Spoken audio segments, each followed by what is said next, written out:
ওরে আবু মাহজুরা, কেমন দেখা যায় তোমারে? তুমি সামনের চুল কাটো না কেন?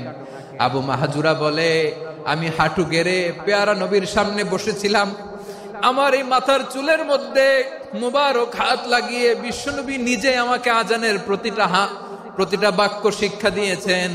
বিশ্বনবীর মুবারক হাত, পবিত্র হাত আমার মাথার চুলের যে জায়গায় লেগেছে, আমি চাই ওই চুলগুলা নিয়ে আমি আমার কবরের ভিতরে যাব। সাইয়েদনা আবু মাহজুরা রাদিয়াল্লাহু তাআলা আনহু ইন্তেকালের আগের পর্যন্ত মাথার সামনের চুলগুলা কাটে নাই। আজারি সাহেবের আগমন আদ-দ্বীন ফাউন্ডেশনের পক্ষ থেকে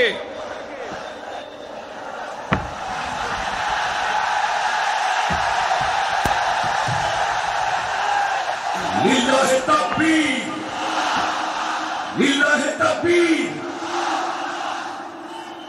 মিজান ভাইয়ের আগমন,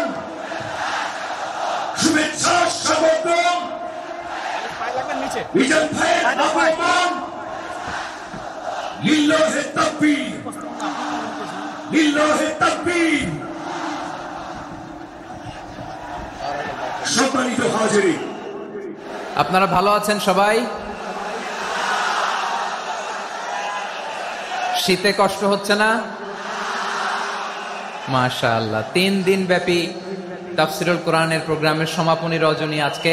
আমি খুব লম্বা সময় নিব না, এটা তো আমার বিভাগীয় প্রোগ্রাম। খুলনা বিভাগের প্রোগ্রাম পেয়ে গেছে যশোর। মাশাআল্লাহ, 9টা প্যান্ডেল আছে, এখানে ধাক্কাধাক্কির কোনো মানি হয় না। তোমরা ধাক্কাধাক্কি করবা, এই জন্য প্যান্ডেল করা হয় নাই 9টা। বসো, কোনো কথা নাই। অনেক আলোচনা হয়েছে 3 দিন ব্যাপী। দেশ বরেণ্য, প্রথিতযশা ওলামায়ে হযরতের মুখে আপনারা অসংখ্য কথা শুনেছেন। আমলের জন্য এগুলোই যথেষ্ট, নতুন করে আমার বলার কিছুর দরকার নাই। নতুন করে উপস্থাপনের মতো বলার মতো আমার কাছে কিছু নাইও। যা বলার 1500 বছর আগে আল্লাহ তাআলা উম্মাকে বলে দিয়েছেন, ঠিক কিনা? এমন কিতাব দান করেছে যে কিতাবে ভুল নাই, যতই পড়ি ততই শেখা যায়। বিয়ন্ডলেস, বাউন্ডলেস, বটমলেস, কুল কিনারা নাই, কুল কিনারাবিহীন সাগর। পড়েন সুবহানাল্লাহ। আসুন, এখানে আসার বসার এই প্রোগ্রামে অংশগ্রহণ করার উদ্দেশ্যকে, নিয়তকে আমরা খালেস করে নেই। আজকে আমরা যা শুনবো শিখবো আমলের নিয়তে শুনবো, ঠিক কিনা বলেন? শেষ পর্যন্ত নীরবতা বজায় রাখবো। আমি উঠবো, আপনারা উঠবেন। এর আগে ওঠা যাবে না। স্কেডিউলে একটু চেঞ্জ এসেছে, এশার সালাত হয়নি। আমার আলোচনার পরপরই আজান হবে। এশার সালাতে আমরা জামাতে অংশগ্রহণ করে একসাথে বিদায় নেব ইনশাআল্লাহ। বলেন, যে টপিকটি নিয়ে আমি আপনাদের সামনে আজকে কথা বলতে চাই, টপিকটি অনেক গুরুত্বপূর্ণ। টপিকটি হচ্ছে হিউম্যান রিসোর্স ডেভেলপমেন্ট, মানব সম্পদ উন্নয়ন। কারণ আল্লাহ তাআলা আমাদের যা দেখ আর না দেখ এটা দিছে। মানুষ আর মানুষ, 18 কোটি মানুষ, ঠিক কিনা? এই 18 কোটির জনসংখ্যার দেশে বসবাস করে আমরা খুশি না বেজার? খুশি হইতে হবে, বেজার হয়েন না। জাপানের খবর জানেন? তাদের গ্রোথ রেট নিচের দিকে, উল্টো। জনসংখ্যা নাই, বাচ্চা নিলে, সন্তান নিলে গভর্নমেন্ট তাদের টাকা দেয়। আমাদেরকে আল্লাহ তাআলা দয়া করে, মায়া করে এই সম্পদটা দিয়েছেন। এই মানব সম্পদকে যেন আমরা কাজে লাগাই ইনশাআল্লাহ। পড়েন সবাই। হিউম্যান রিসোর্স ডেভেলপমেন্ট অনেক জনগুরুত্বপূর্ণ বিষয়, খুব সেনসিটিভ বিষয়। বুঝতে হবে যশোরের স্মার্ট ছেলেরা, এই যে আমি যাদেরকে দেখতে পাচ্ছি, all are the Gen Z of Jessore. যারা জেন জি, ওরা স্মার্ট, ওরা ইশারা ইঙ্গিতে কাজ করে। এই যে পুরো গদি উল্টায় দিছে, ঠিক কিনা? 24-এর ছাত্র নাগরিক অভ্যুত্থান আমাদের দেখিয়ে দিচ্ছে কিভাবে চোখের ইশারায় গদি উল্টে দিতে হয়। তো জেনজিদের নিয়ে বসেছে, ওরা তো স্মার্ট, ওরা ডিস্টার্ব করবে না। মেহরবানি করে আমার সাথে কানেক্ট করো, 1 to 1, brain to brain, eye to eye, eye contact করো আমার সাথে। তাকাও, কষ্ট হলো আমার দিকে তাকাও, আওয়াজ করা যাবে না, আমার দিকে তাকাও। প্রিয় ভাইয়েরা,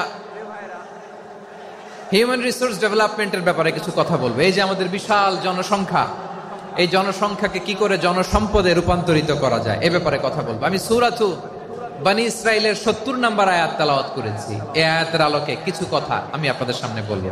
আল্লাহ তাআলা ইরশাদ করছেন, ওয়ালাকাদ কাররামনা বনি আদম ওয়া হামালনাহুম ফিল বাররি ওয়াল বাহরি ওয়া রাযাকনাহুম মিনাত তাইয়্যিবাত ওয়া ফাদ্দালনাহুম আলা কাসীরিম মিম্মান খালাকনা তাফদীলা। পড়েন আল্লাহু আকবার। রব্বুল আলামিন বলেন, ওয়ালাকাদ কাররামনা বনি আদম, আমি বনি আদমকে সম্মানিত করেছি, বনি আদমকে মর্যাদা দিয়েছি। ওয়া হামালনাহুম ফিল বাররি ওয়াল বাহর, বনি আদমকে জলে স্থলে স্থলে এবং সমুদ্রে চলাচলের বাহন দিয়েছি। ওয়া রাযাকনাহুম মিনাত তাইয়্যিবাত, তাদেরকে পবিত্র রিজিকের বন্দোবস্ত করেছি। ওয়া ফাদ্দালনাহুম আলা কাসীরিম মিম্মান খালাকনা তাফদীলা, আর আমি আল্লাহ যাদেরকে সৃষ্টি করেছি তাদের মধ্য থেকে বনি আদমকে আমি শ্রেষ্ঠ বানিয়েছি। আমরা শ্রেষ্ঠ, আমরা আশরাফুল মাখলুকাত। আমরা কি এই যে এমনি চিল্লাচিল্লি করে জিজ্ঞেস করলে বলে না, আমরা আশরাফুল মাখলুকাত। আমরা কি শ্রেষ্ঠ, সবার চেয়ে সেরা। আমাদের মতো করে আল্লাহ কাউকে বানায় নাই। দুই পায়ে ভর করে শির দ্বারা এরকম স্ট্যান্ড রেখে মাথা উঁচু করে দাঁড়াতে পারে এরকম কোন প্রাণী পৃথিবীতে আছে? এজন্য আল্লাহ বলেন, ওয়ালাকাদ কাররামনা বনি আদম, আমি বনি আদমকে সম্মানিত করেছি, তাদেরকে আমি মর্যাদা দিয়েছি। তাদেরকে আমি যত মর্যাদা দিয়েছি আমার কোন সৃষ্টিকে এত মর্যাদা দেই নাই। পড়েন সুবহানাল্লাহ। I have dignified the status of the sons of Adam. আদমের সব সন্তানের মর্যাদা আমি বাড়িয়েছি। আল্লাহ এখানে বলেননি ওয়ালাকাদ কাররামনাল মুমিনিন, আমি মুমিনের মর্যাদা বাড়িয়েছি, বলেছেন? আল্লাহ এখানে বলেন নাই ওয়ালাকাদ কাররামনাল মুসলিমিন, আমি মুসলিমের মর্যাদা বাড়িয়েছি। আল্লাহ বলেছেন ওয়ালাকাদ কাররামনা বনি আদম, আমি বনি আদমের সম্মান বাড়িয়েছি, হোক সে মুমিন কিংবা কাফের, মুসলিম কিংবা মুশরিক, আস্তিক কিংবা নাস্তিক, আরব কিংবা অনারব, যেই হোক না কেন আদম সন্তান সবগুলার মর্যাদা বাড়ায় দিয়েছে কে? সবার মর্যাদা আল্লাহ বাড়িয়েছে। মানুষ হিসেবে মর্যাদা। বিশ্বনবী সাল্লাল্লাহু আলাইহি ওয়াসাল্লাম ইহুদির লাশ দেখে দাঁড়িয়ে গেলেন। কার লাশ? আমার যশোরের ভাইয়েরা আওয়াজ করে বলুন, কার লাশ? ইহুদির লাশ দেখে দাঁড়ায় গেলেন। সাহাবারা বললেন, ইয়া রাসূলুল্লাহ, আপনি দাঁড়ালেন যে, এটা তো ইহুদির লাশ। বিষ্ণু বললেন, আওয়ালাইসাত নাফসান, এটা কি মানুষ নয়? এটা হোক ইহুদি হোক খ্রিস্টান, এটা তো মানুষ। আমি মানুষ দেখে দাঁড়িয়েছি। আই স্যালিউট দ্য হিউম্যানিটি, আমি মানবতাকে সম্মান করেছি। পড়েন সুবহানাল্লাহ। তাহলে এই জমিনে মানুষের মর্যাদা বেশি, হোক আস্তিক হোক নাস্তিক, হোক মুমিন কিংবা কাফের। আদমের সন্তান হলে, মানুষ হলেই তার মর্যাদা বাড়িয়েছে কে? আমার কলিজার টুকরা যশোরের ভাইয়েরা, মানুষের মর্যাদা আল্লাহ এত বাড়িয়েছেন, মানুষ জীবিত থাকলেও যেমনি মর্যাদাবান, মরে গেলেও মর্যাদাবান। সুবহানাল্লাহ পড়েন। মানুষ মরে গেলে এই ডেড বডিটা কি হয়? পচে যায়, গলে যায়, মাটির সাথে মিশে যায়। তাই বলে আপনি ডেড বডির সাথে যাচ্ছে তাই করতে পারবেন না। পারবেন? কেউ যদি অন্যায় করে তাকে যদি আপনি শাস্তির আওতায় আনেন, যা মনে চায় করতে পারবেন না। তারা আগুন দিয়ে পোড়াতে পারবেন না, নাক কাটতে পারবেন না, কান কাটতে পারবেন না, অঙ্গ বিকৃতি করতে পারবেন না। কারণ মানব জাতির মর্যাদা স্বয়ং দিয়েছে কে? ডেড বডি পচে যাবে, গলে যাবে। তারপরে ইসলাম বলে, না খবরদার, এই মরা লাশটারও একটা মর্যাদা আছে না নাই?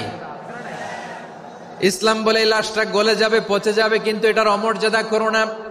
কর্পূর দিয়ে, খেজুর পাতা দিয়ে, এটাকে ওয়ার্ম ওয়াটার দিয়ে, গরম পানি দিয়ে ধৌত করো। সাদা শুভ্র ধবধবে কাপড় দিয়ে লাশটাকে তুমি কাভার করো। তারপরে খাটিয়ার মধ্যে লাশটাকে রেখে বিশাল একটা প্রোগ্রাম করো, একটা ফিউনারাল প্রোগ্রাম করো। ওই প্রোগ্রামের ডানে বায়ে পেছনে লাশটারে রাখলে হবে না, প্রোগ্রামের একেবারে সামনটাতে তুমি লাশটাকে রাখো। সুবহানাল্লাহ। একটা ফিউনারাল প্রোগ্রাম করতে হবে, তাকে শেষ বিদায় জানাতে হবে, যেটাকে আমরা জানাজা বলি। কি বলি? জানাজা মানে মাইয়েতের জন্য দোয়া, তার জন্য দোয়া করা হয়। তাকে একটা সিস্টেমেটিক অর্ডারে কবরে রাখা হয়, সুন্দরভাবে সেটাকে কবরস্থ করা হয়, মাটি দেয়া হয়, পানি দেয়া হয়। তার মানে মরে গেলেও মানুষের সম্মান বাড়ায় দিয়েছে কে? এজন্য আল্লাহ বললেন, ওয়ালাকাদ কাররামনা বনি আদম, বনি আদমের সম্মান মর্যাদা আমি আল্লাহ বাড়িয়ে দিয়েছি। মানুষের সম্মানে তুমি কখনো আঘাত করো না, ঠিক কিনা? তাহলে ভাই, প্রথম মেসেজ হচ্ছে the first and foremost message tonight to the people of জাসর। আল্লাহ বলেন, I have dignified the status of son of Adam. আমি বনি আদম সবার মর্যাদা বাড়িয়ে দিয়েছি, হোক আস্তিক নাস্তিক, হোক কাফের কিংবা মুশরিক, তার মর্যাদা বাড়াই দিছে কে? যখন বন্যা হয় আমরা ত্রাণ নিয়ে যাই, আমরা শুধু মুসলমানদেরকে ত্রাণ দেই নাকি? হ্যাঁ, আমরা মুসলমানকেও দেই, অমুসলমানকেও দেই, হিন্দুকেও দেই, বৌদ্ধকেও দেই। যেখানেই মানবতা বিপন্ন সেখানে ইসলামের হেল্পিং হ্যান্ড আছে না নাই? সুবহানাল্লাহ, কি দিন আমরা পেয়েছি, কি বিধান আমরা পেয়েছি। ওয়ালাকাদ কাররামনা বনি আদম, আমি বনি আদমকে সম্মানিত করেছি। এরপর আল্লাহ বললেন, ওয়া হামালনাহুম ফিল বাররি ওয়াল বাহর, মানুষকে স্থলে এবং সমুদ্রে চলাচলের বাহন আমি দিয়েছি। স্থলে কিভাবে চলবে, জলে কিভাবে চলবে, এই বাহনের ব্যবস্থা করেছে কে? এই জেনজি, এই স্যামড়া, ইরাম করতেছো কিসের জন্য? হ্যাঁ, ইরাম করলে চলবি? হ্যাঁ, বস বস বস বস, আওয়াজ করতেছো কেন? দিবা না, কথা বলতে দিবা না আমাকে? তো এইটা বুঝি তোমাদের ভালোবাসার নমুনা?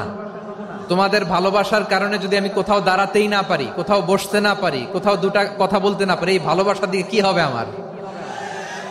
বরং ঘামতে ঘামতে ঘর্মাক্ত হব, রক্তাক্ত হব। কিন্তু সেন্ট্রাল থেকে, সেন্ট্রালি যে ইনস্ট্রাকশন আসবে, সেই ইনস্ট্রাকশনের এক চুল আমরা ডানে বায়ে যাব না। এইটা গণজাগরণের জন্য এইটা দরকার, ইসলামী বিপ্লবের জন্য এইটা দরকার। তো আধা ঘন্টা ধরে যদি তোমাদেরকে থামানোই না যায়, এই লস্কর দিয়ে আমি কি করব? আল্লাহর ওয়াস্তে নো নো নো স্লোগান, চুপচাপ একেবারে আমার দিকে তাকাও। আল্লাহ বললেন, ওয়া হামালনাহুম ফিল বাররি ওয়াল বাহর, জলে স্থলে আমি চলাচলের যানবাহনের ব্যবস্থা করেছি। আমরা স্থলে ঘোড়ার উপরে চড়ি, উটের উপরে চড়ি, গাড়ির উপরে চড়ি। এই যে গাড়ির ইঞ্জিন বানাইছি আমরা, এটার মেধা দিয়েছে কে? আবার সাগরের মধ্যে আমরা নৌযান, জলযান, বড় বড় জাহাজ দিয়ে এক মহাদেশ থেকে আরেক মহাদেশ যাই, এক দেশ থেকে মালামাল গুলো আরেক দেশে পাঠাই। সাগরের ভেতরে নৌকাগুলোরে ধরে রাখলো কে? ওয়াল ফুলকিল্লাতী তাজরি ফিল বাহরি বিমা ইয়ানফাউন নাস, মানুষের উপকার আছে এরকম সরঞ্জামাদি নিয়ে সাগরের উপরে বিশাল বিশাল জলযানগুলো চলে। এগুলো ডুবে যায় না, কাত হয়ে যায় না, পড়ে যায় না। এগুলোকে স্থিতিস্থাপকতাকে ঠিক করে রাখলো কে? আপনারা জাহাজ দেখেছেন? জাহাজ, হ্যাঁ, বাড়ি চট্টগ্রাম হইলে দেখতে পারতেন। দেখছেন? বিশাল বিশাল জাহাজ, বিশাল জাহাজ মালামাল নিয়ে এক মহাদেশ থেকে আরেক মহাদেশে যায়। গত মাসে আমার জাপান সফর ছিল। এই যে বাংলাদেশে যে গাড়িগুলো চালান, বেশিরভাগ গাড়ি আসে কিন্তু জাপান থেকে।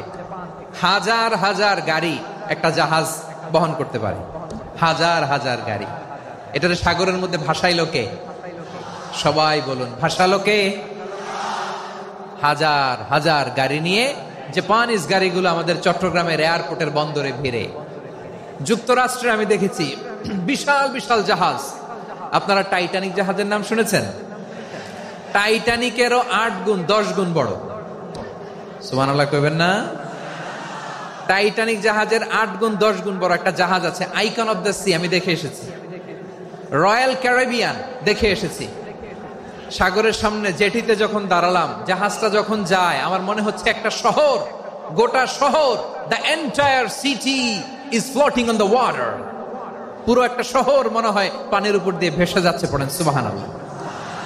এই যে আইকন অফ দ্য সি, এই ক্রুজ, এই জাহাজটা, এটার ভেতরে স্টেডিয়াম আছে। কিসের ভিতরে স্টেডিয়াম? কথা বুঝে নাই বোধহয়। স্টেডিয়াম কিসের ভিতর? সুইমিং পুল আছে, শপিং মল আছে, রেস্টুরেন্ট আছে, ক্লাব আছে, 3000 4000 রুম বিশিষ্ট, কক্ষ বিশিষ্ট হোটেল আছে। এই সবগুলোর নিয়ে এগুলো চলে সাগরের এই দোলার মধ্যে, জলোচ্ছ্বাসের মধ্যে। এই সাগরের ভেতরে এই জাহাজগুলোর ভাষায় রাখছে কে?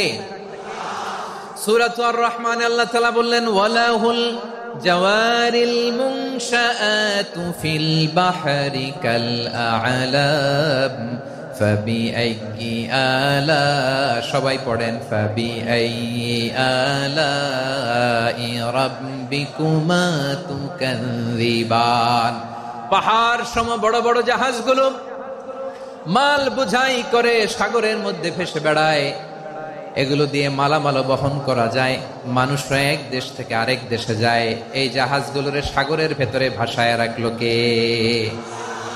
এই আয়াতের ভেতরে আল্লাহ তাআলা সূরাত বনী ইসরাঈলের এই চমৎকার আয়াতের ভেতরে আল্লাহ তাআলা বেসিক্যালি মানব জাতির প্রতি তার 4টি স্পেশাল অনুগ্রহের কথা বলেছেন। কয়টি?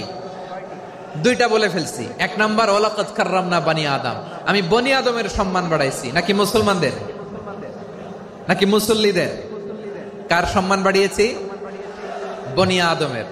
তাহলে human dignity, the first part of the verse talks about the human dignity.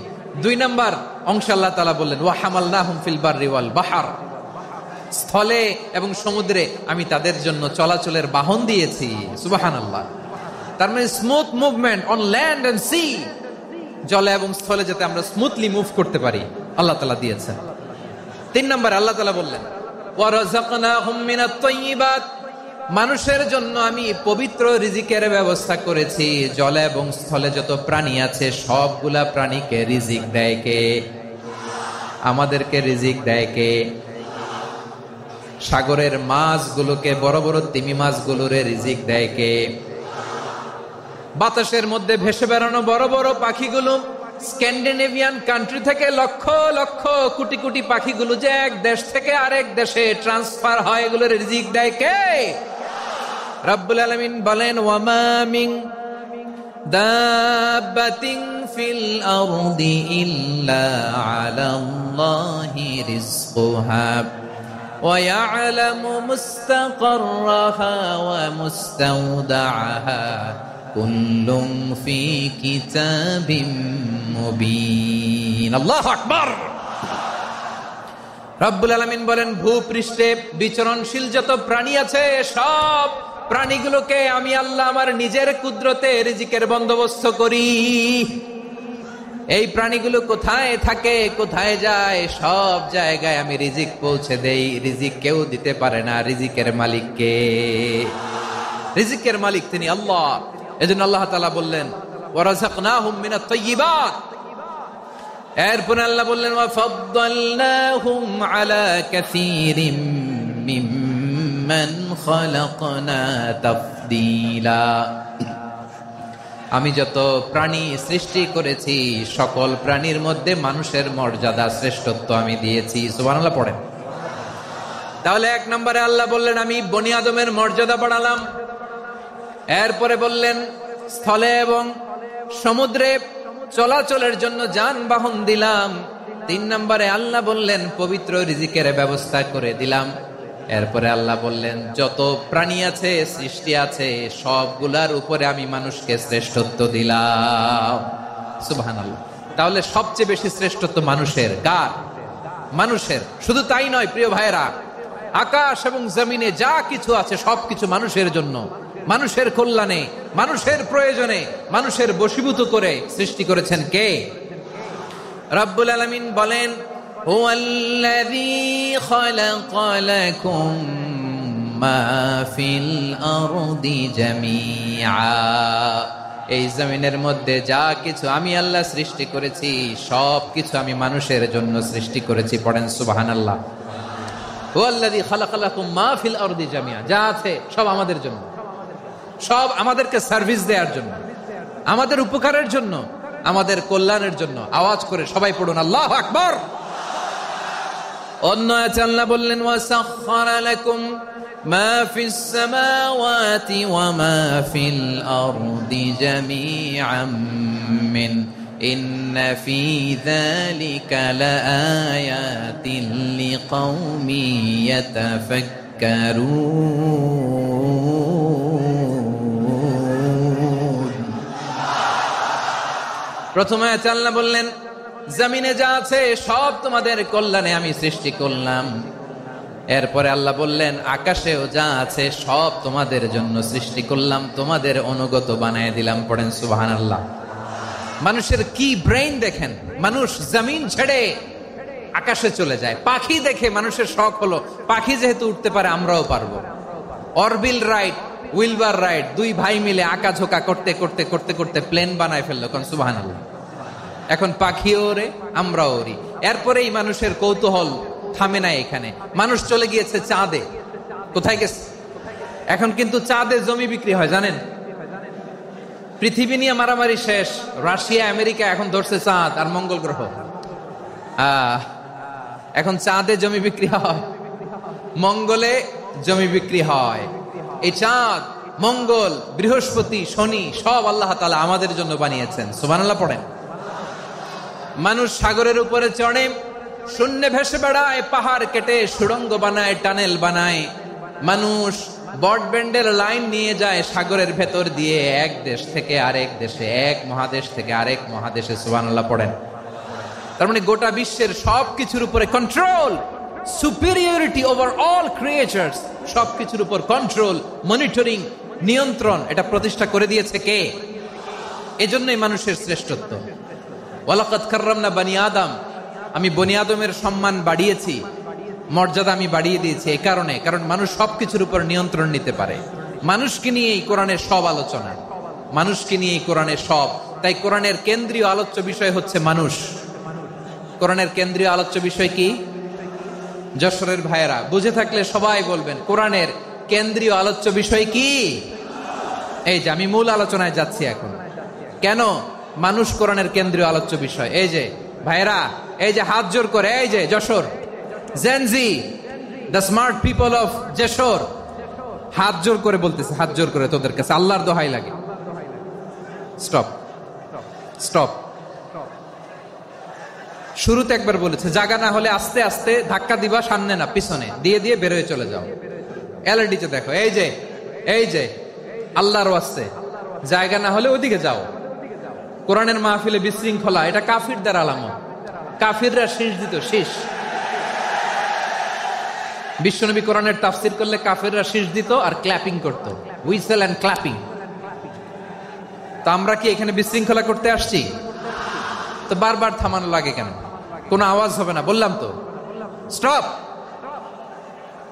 আওয়াজ করে বলুন, কোরআনের কেন্দ্রীয় আলোচ্য বিষয় কি? সবাই বলেননি। এতগুলো মানুষ উত্তর দিলে এতটুকু আওয়াজ হয়, অন্তত আমি বিশ্বাস করি না। যশোর, আওয়াজ করে বলো, কোরআনের কেন্দ্রীয় আলোচ্য বিষয় কি? মানুষ। এই মানুষ কোরআনের কেন্দ্রীয় আলোচ্য বিষয়। মানুষকে আল্লাহ স্বাধীনতা দিয়েছেন। ফামান শাআ ফালইউমিন ওয়া মান শাআ ফালইয়াকফুর।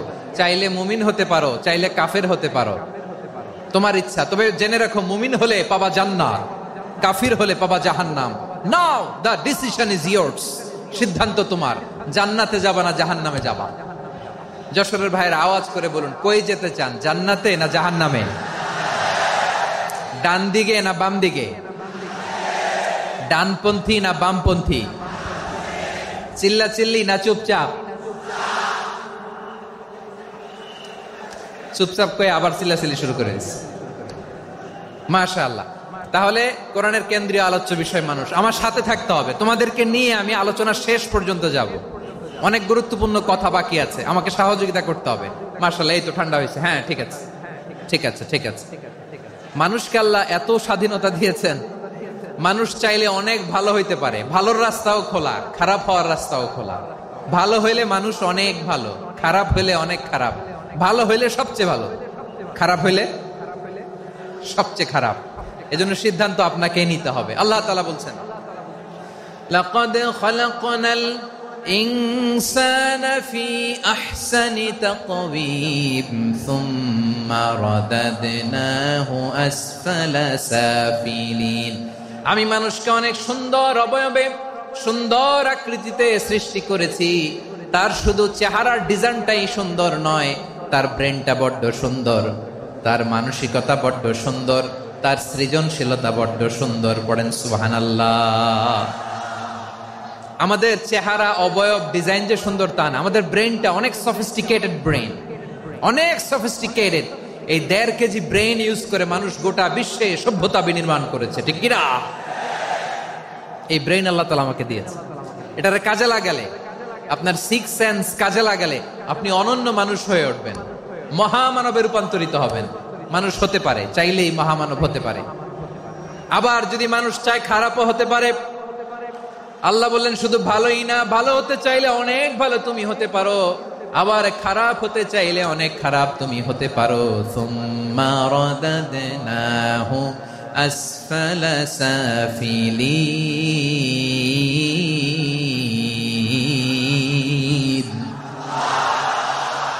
খারাপ হলে একেবারে খারাপ হতে পারো, নিকৃষ্ট হলে একেবারে নিকৃষ্ট হতে পারো, ভালো হলেও ভালো হতে পারো। কোন সুবহানাল্লাহ। এবার আওয়াজ করে বলুন, ভালো হতে চাই না খারাপ? শ্রেষ্ঠ না নিকৃষ্ট? মানুষ ভালো হলে মানুষ ফেরেশতার চেয়েও ভালো, মানুষ খারাপ হলে সে পশুর চেয়েও খারাপ। কথা ঠিক কিনা বলেন? ভালো হলে ফেরেশতার চেয়েও ভালো, খারাপ হলে পশুর চেয়েও নিকৃষ্ট। তার মানে শ্রেষ্ঠত্বে মানুষ, শ্রেষ্ঠত্বে ফেরেশতাকে হার মানায়, আর অধপতনে শ্রেষ্ঠত্বে ফেরেশতাকে ছাড়িয়ে যায়, আর অধপতনে পশুকেও হার মানায়। আই রিপিট, আমি আবারও বলছি, মানুষ শ্রেষ্ঠত্বে ফেরেশতাকে ছাড়িয়ে যায়, আর অধপতনে সে পশুকেও হার মানায়। আওয়াজ করে বলতে হবে ঠিক কিনা? এটার প্রমাণ কি? মানুষ শ্রেষ্ঠ হইলে যে ফেরেশতার চেয়েও সেরা, তার প্রমাণ কি? আল্লাহ তাআলা বলছেন, ওয়া ইয কুলনা লিল মালাইকাতি ইসজুদু লিআদাম ফাসাজাদু ইল্লা ইবলিস আবা ওয়াস্তাকবারা ওয়া কানা মিনাল কাফিরিন। আল্লাহ বলেন, স্মরণ করো সে সময়ের কথা যখন আমি ফেরেশতাদেরকে বললাম, ও ফেরেশতারা আদমকে সেজদা দাও। সব ফেরেশতারা সম্মান সূচক সেজদা আদমকে দিল, তারা আদমের জন্য সেজদায় লুটিয়ে পড়লো, একজন ছাড়া, তার নাম ইবলিস। আওয়াজ করে বলেন তার নাম কি? সে অহংকার প্রদর্শন করলো, সে কাফের হয়ে গেল, বাকি সব ফেরেশতারা সেজদা দিল। সুবহানাল্লাহ। আবার আদম আলাইহিস সালামকে আল্লাহ জিজ্ঞেস করলেন, সব বলে দিল উত্তর, কিন্তু ফেরেশতাদেরকে একই প্রশ্ন জিজ্ঞেস করলেন, তারা উত্তর করতে পারে নাই। তার মানে এর মধ্য দিয়ে প্রমাণিত হয়, মানুষ ভালো হলে ফেরেশতার চেয়েও ভালো, ফেরেশতার চেয়েও মানুষের মর্যাদা বাড়িয়ে দিয়েছে কে? সব নূরের ফেরেশতা যখন মাটির আদমকে সেজদা দেয়, এটা প্রমাণ করে ফেরেশতার চেয়েও মানুষের মর্যাদা বাড়িয়ে দিয়েছে কে? তুমি মাটির আদমকে প্রথম সৃষ্টি করিয়া ঘোষণা করিয়া দিলে শ্রেষ্ঠ বলিয়া, তাই তো নূরের ফেরেশতা করে আদমকে সেজদা। ঠিক কিনা বলেন? তাই তো নূরের ফেরেশতা করে আদমকে সেজদা, সবার চেয়ে সম্মান দিলে মাটির আদমকে। আল্লাহু আল্লাহু তুমি জাল্লে জালালুহু, শেষ করা তো যায় না গে তোমার গুণগান। পড়েন না? পড়েন। আল্লাহু আল্লাহু তুমি জাল্লে জালালুহু, শেষ করা তো যায় না গে তোমার গুণগান। আল্লাহু আল্লাহু। আল্লাহু আকবার। আদমের মর্যাদা বেশি, মানুষের মর্যাদা বেশি, মানুষ শ্রেষ্ঠ, তার প্রমাণ নূরের ফেরেশতা মাটির আদমকে সেজদা করে। আওয়াজ করে বলেন ঠিক কিনা? তাহলে মানুষ ভালো হলে ফেরেশতার চেয়ে ভালো, আবার মানুষ যদি খারাপ হয় সে পশুর চেয়েও খারাপ, অধপতনে পশুত্বকে হার মানায়। তার প্রমাণ, তার প্রমাণ কি? তার প্রমাণ হচ্ছে যশোরের ভাইরা দেখবেন পত্রিকায় নিউজ পেপারে মাঝে মাঝে এরকম দেখা যায়, এক মানুষ আরেক মানুষকে হত্যা করে 20 টুকরা করে বস্তার ভিতরে ভরেছে। আপনারা এই নিউজ পড়েন নাই না? দেখেন নাই? দেখছেন? মানুষ মানুষকে হত্যা করে কয় টুকরা? জোরে বলেন। এখানেই ক্ষান্ত হয় না, আবার কোথায় ভরছে? বস্তার ভেতরে। আচ্ছা, বুঝে থাকলে আওয়াজ করে বলেন, কোনদিন শুনছেন একটা হাতি আর একটা হাতিকে হত্যা করে 20 টুকরা করছে, এরপরে বস্তার ভিতরে ভরছে? হয়েছে? তাহলে দেখেন, মানুষ যদি খারাপ হয় সে পশুকেও হার মানায়। চিল্লায় বলো ঠিক কিনা? এমনও দুশ্চরিত্র মানুষ আছে যার বদ নজর থেকে, যার নজর থেকে 6 মাসের ছোট্ট মেয়ে থেকে শুরু করে 80 বছরের বৃদ্ধারাও নিরাপদ নয়। পশুকেও হার মানে। মানুষ মানুষের ঘর জ্বালিয়ে পুড়ে মেসাকার করে দেয়, জনপদের পর জনপদ জ্বালায় দেয়, এরকম আছে না নাই? বোমা মেরে শহরগুলো উড়িয়ে দেয়। এই যে ইসরায়েল গাজার মধ্যে যে অ্যাটাক করেছে, এরা মসজিদ মানে নাই, মসজিদে বম ফেলেছে। এরা খ্রিস্টানদের চার্চ গির্জা মানে নাই, গির্জায় বম ফেলেছে। পৃথিবীর ইতিহাসে never happened in the history of the world that someone bombed on a hospital, on a ICU center. এমন হাসপাতাল যেখানে আইসিইউর রোগীরা আছে, ওই হাসপাতালের উপরও ইসরায়েলি সৈনিকেরা বোমা মেরেছে। জোরে বলেন ঠিক কিনা? এরা মানুষ? আওয়াজ করে বলেন, এরা মানুষ না। প্রিয় ভাইয়েরা, চোখ কান নাক মুখ থাকলেই মানুষ না। যা সামনে দেখেন এগুলো সব মানুষ না, এগুলো জনসংখ্যা। এগুলো কি? সবাই বলুন, এগুলো কি? বাড়ছে জনসংখ্যা, কমছে মানুষ। বাড়ছে জনসংখ্যা, কমছে। এই দুনিয়া এখন তো আর সেই দুনিয়া নাই, মানুষ নামের মানুষ আছে, দুনিয়া বোঝাই,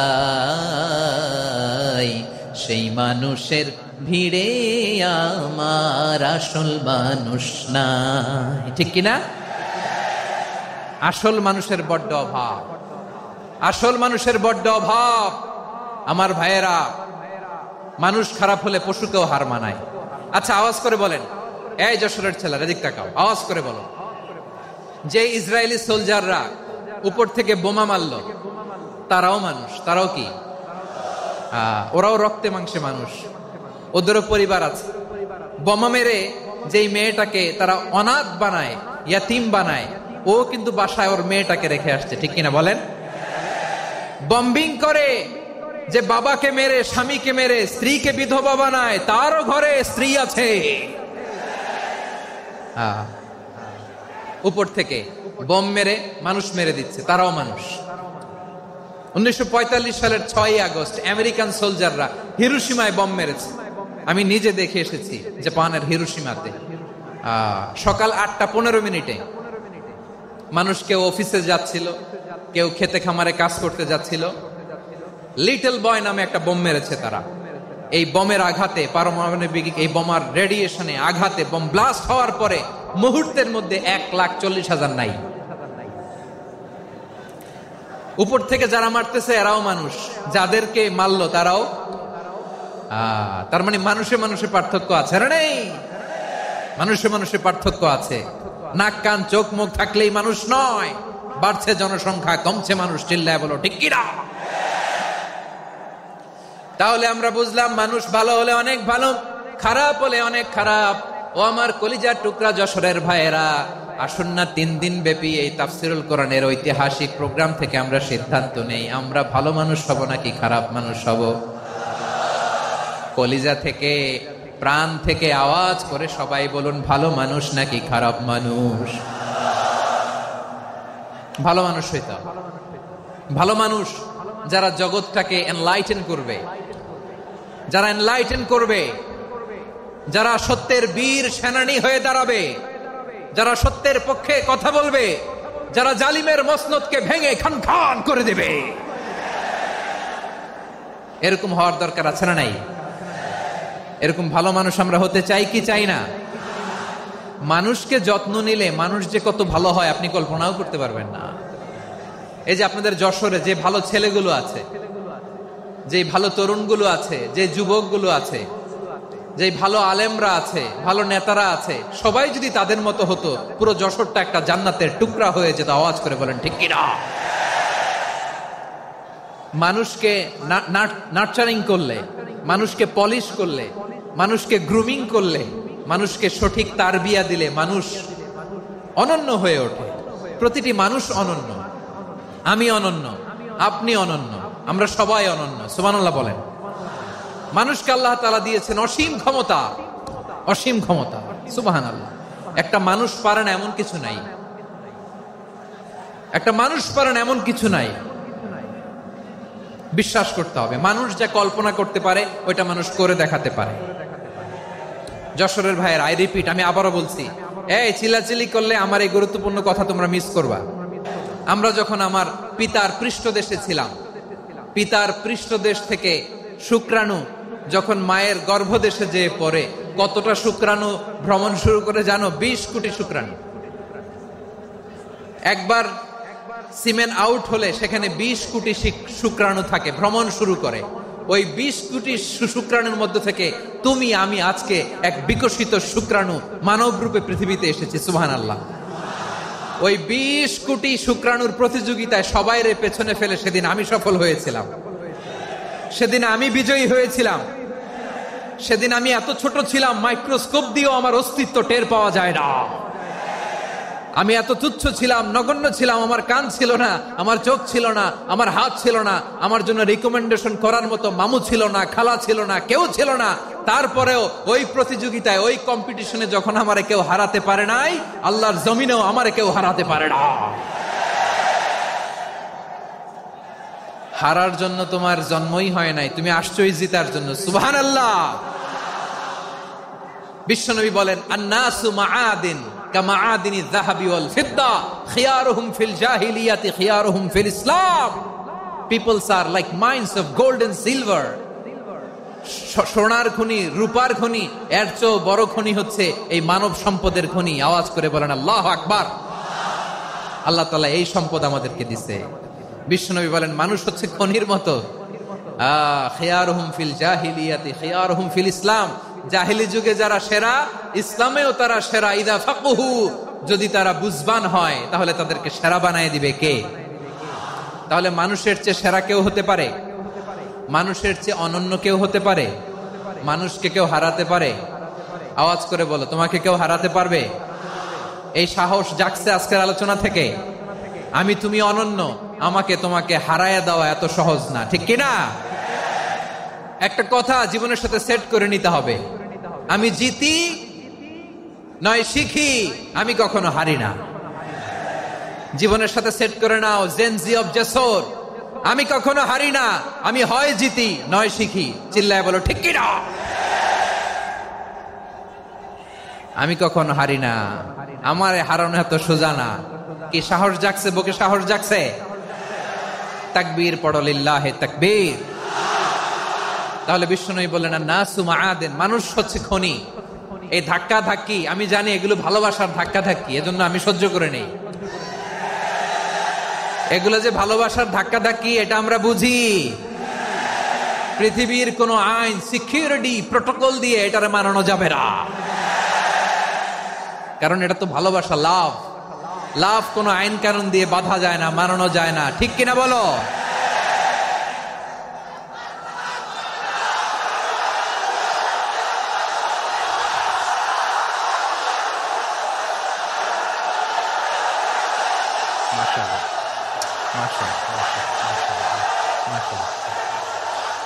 ঠিক আছে, বসুন বসুন বসুন। আল নাসু মাআদিন, মানুষ হচ্ছে খনি। এই খনির যত্ন নিতে হবে। আমার মা বাবা যারা এসেছেন, আপনার ছেলে মেয়ের যত্ন নেন। আপনার ছেলের মধ্যে যে কি পটেনশিয়াল আপনি জানেন না। আপনার এই ছোট্ট অবুজ ছেলেটাই আগামী দিনের শায়েখ আহমদুল্লাহ হবে। আপনার হেফজখানায় পড়া ওই ছোট্ট ছেলেটাই আগামী দিনের আল্লামা মামুনুল হক হবে। আপনার ওই ছেলেটা আমির হামজা হবে, আব্দুল হাই সাইফুল্লাহ হবে। এভাবে বড় বড় আলেম হবে, তারা যুগশ্রেষ্ঠ আলেম হবে। সেই একদিন এই বাংলাদেশের পার্লামেন্টে যে বক্তব্য দিয়ে যশোরের পক্ষে কথা বলবে। আপনি জানেন না, কাউকে ছোট করবেন না আপনি। ওর কনফিডেন্স আপনি কমাবেন না, আপনি কমাতে পারেন না। প্যান্ডেলে আমার যে মা বোনেরা আছেন, ছেলে মেয়েদেরকে কখনো ছোট করে কথা বলবেন না। ও যে কোথায় যাবে আপনি জানেন না। আপনি মা হয়ে তাকে সাহস দিবেন, তার কল্পনার জগৎটাকে সাজাতে তাকে উৎসাহিত করবেন, ঠিক কিনা বলেন? আর আমার প্যান্ডেলের আমার প্রিয় শ্রদ্ধাশীলা মায়েরা বোনেরা, আপনারা তো আরো দামি সম্পদ। বিশ্বনবী বলেন, আর দুনিয়া কুল্লুহা মাতা। আল্লাহ আল্লাহ আল্লাহ, বিশ্বনবীর কথার ওজন দেখেন, আদ-দুনিয়া কুল্লুহা মাতা ওয়া খায়রু মাতা'আদ দুনিয়া আল মারআতুস সালিহা। বিশ্বনবী বলেন, দুনিয়ায় যা দেখো সব আল্লাহর দেওয়া অ্যাসেট, মানে সম্পদ। আর এত অ্যাসেটের ভিড়ে সবচাইতে শ্রেষ্ঠ সম্পদ হচ্ছে নেককার নারী। সুবহানাল্লাহ। ভাইয়েরা, বোনের সাথে খারাপ আচরণ করো না। সন্তান, মায়ের সাথে খারাপ আচরণ করো না। আমাদের মায়েরা আমাদের asset, they are our priceless asset. কারণ এই মায়েদের পেটে এসেছে আল্লাহর ওলিরা, এই মায়েদের পেটে এসেছে খান জাহান আলী, এই মায়ের পেটে এসেছে শাহজালাল ইয়ামানি, এই মায়ের পেটে এসেছে আল্লাহর সব নবীরা। নাকি নবীরা আকাশ থেকে ধপ করে জমিনে নেমে আসছে? মায়ের পেটে আসছে। এই মায়ের পেটগুলো খনি। আমার সম্মানিতা মায়েরা, বোনেরা, নিজেকে ইসলাম দিয়ে সাজান, নিজেকে ইসলাম দিয়ে সাজান, নিজেকে পবিত্র রাখুন, নিজের আব্রু ইমান ইজ্জতের হেফাজত করুন, কোরআন পড়ুন, সুন্নাহ পড়ুন। আপনি জানেন না আপনার গর্ভে কে আসছে, কোন ক্ষণজন্মা পুরুষকে আল্লাহ তাআলা আপনার গর্ভে পাঠাবে আপনি জানেন না।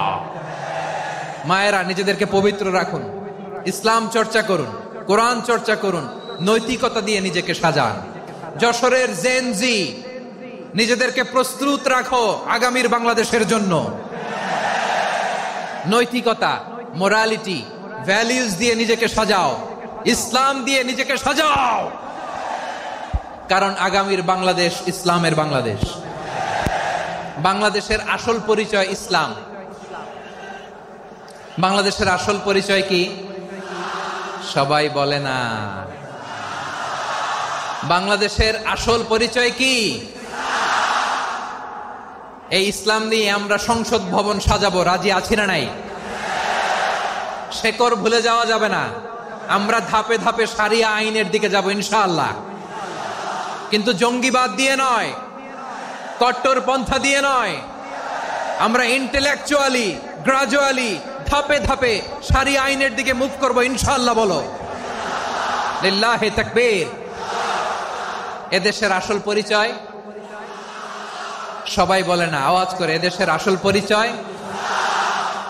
এদেশে আজান শুনে সূর্য ওঠে শহর গ্রামে, এদেশে আজান শুনে সূর্য ডোবে সন্ধ্যা নামে, এদেশে সকল কাজে সবাই বলে বিসমিল্লাহ, এদেশে ভালো কিছু দেখে শুনে হাসি মুখে সবাই বলে মাশা আল্লাহ, সুবহানাল্লাহ সুবহানাল্লাহ সুবহানাল্লাহ সুবহানাল্লাহ সুবহানাল্লাহ সুবহানাল্লাহ সুবহানাল্লাহ সুবহানাল্লাহ।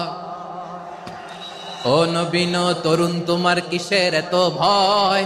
জেনে রেখো বাংলাদেশের আসল পরিচয়। বাংলাদেশের আসল পরিচয় ইসলাম। আওয়াজ তুলে বলো, আসল পরিচয় কি? এদেশে পরস্পরে দেখা হলে দেয় সালাম, এদেশে আমজনতার হৃদয় জুড়ে পাক্কালাম, ঠিক কি না?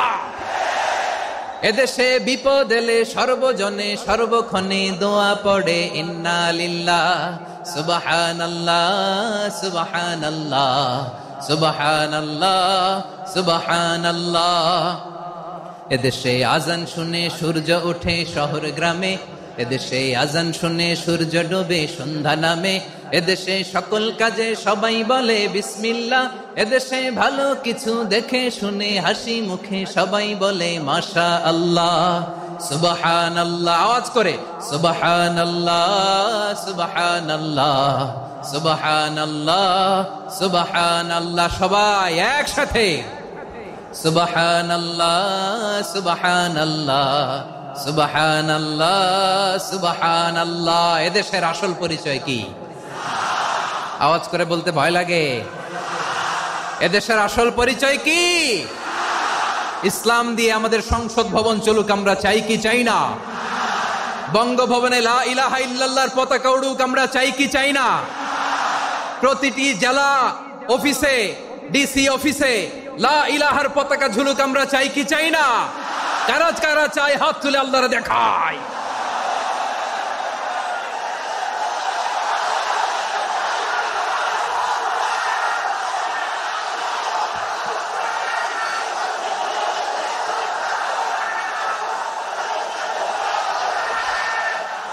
মাশাআল্লাহ, মাশাআল্লাহ, মাশাআল্লাহ, মাশাআল্লাহ। যশোর, আওয়াজ করে বলো, ভালো মানুষ না খারাপ মানুষ? বুঝে বলছো তো? মানুষ ভালো হলে যে কত ভালো। এই মানুষকে যত্ন নিলে, মানুষকে মানুষ বানালে যে সে কি হতে পারে শুনবা? হ্যাঁ, নাকি মোনাজাত দিয়ে দিব? শুনবা?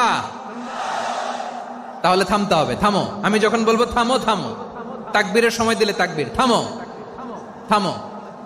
মানুষকে যত্ন নিলে, এদিকে এদিকে, ড্রোন নামায় ফেলো। হয়েছে, ড্রোনের ফুটেজ হয়ে গেছে, এবার ড্রোন নামায় ফেলো, আমার দিকে তাকাও। মানুষকে, তোমরা এদিক সেদিক তাকালে তো গুরুত্বপূর্ণ পয়েন্ট মিস হয়ে যাবে। এদিকে এদিকে, হ্যাঁ ঠিক আছে, এদিকে। মানুষকে যত্ন নিলে মানুষের মধ্যে যারা কি পটেনশিয়াল রেখেছে। আমি জাপানের দুইটা উদাহরণ দেই। জাপানের, এইভাবে হবে, হয় বসো নয় পেছনে, কথা নাই, কথা তো বলাই যাবে না, হারাম কথা বলা। আজকে একেবারে চুপ, আজকের জন্য হারাম করে দিছে আমি, এই কিছু সময়ের জন্য একেবারে নিষিদ্ধ। জাপানের দুইটা উদাহরণ দেই, খেয়াল করে একটু শুনেন, বুঝবেন। আল্লাহ, 2022 সালে জাপানের সাথে জার্মানির খেলা, ফিফা ওয়ার্ল্ড কাপ 2022। এক পক্ষে জাপান, আরেক পক্ষে কোন দেশ? কথা শোনে নাই। এক পক্ষে কোন দেশ, আরেক পক্ষে সবাই। এক পক্ষে, আরেক পক্ষে।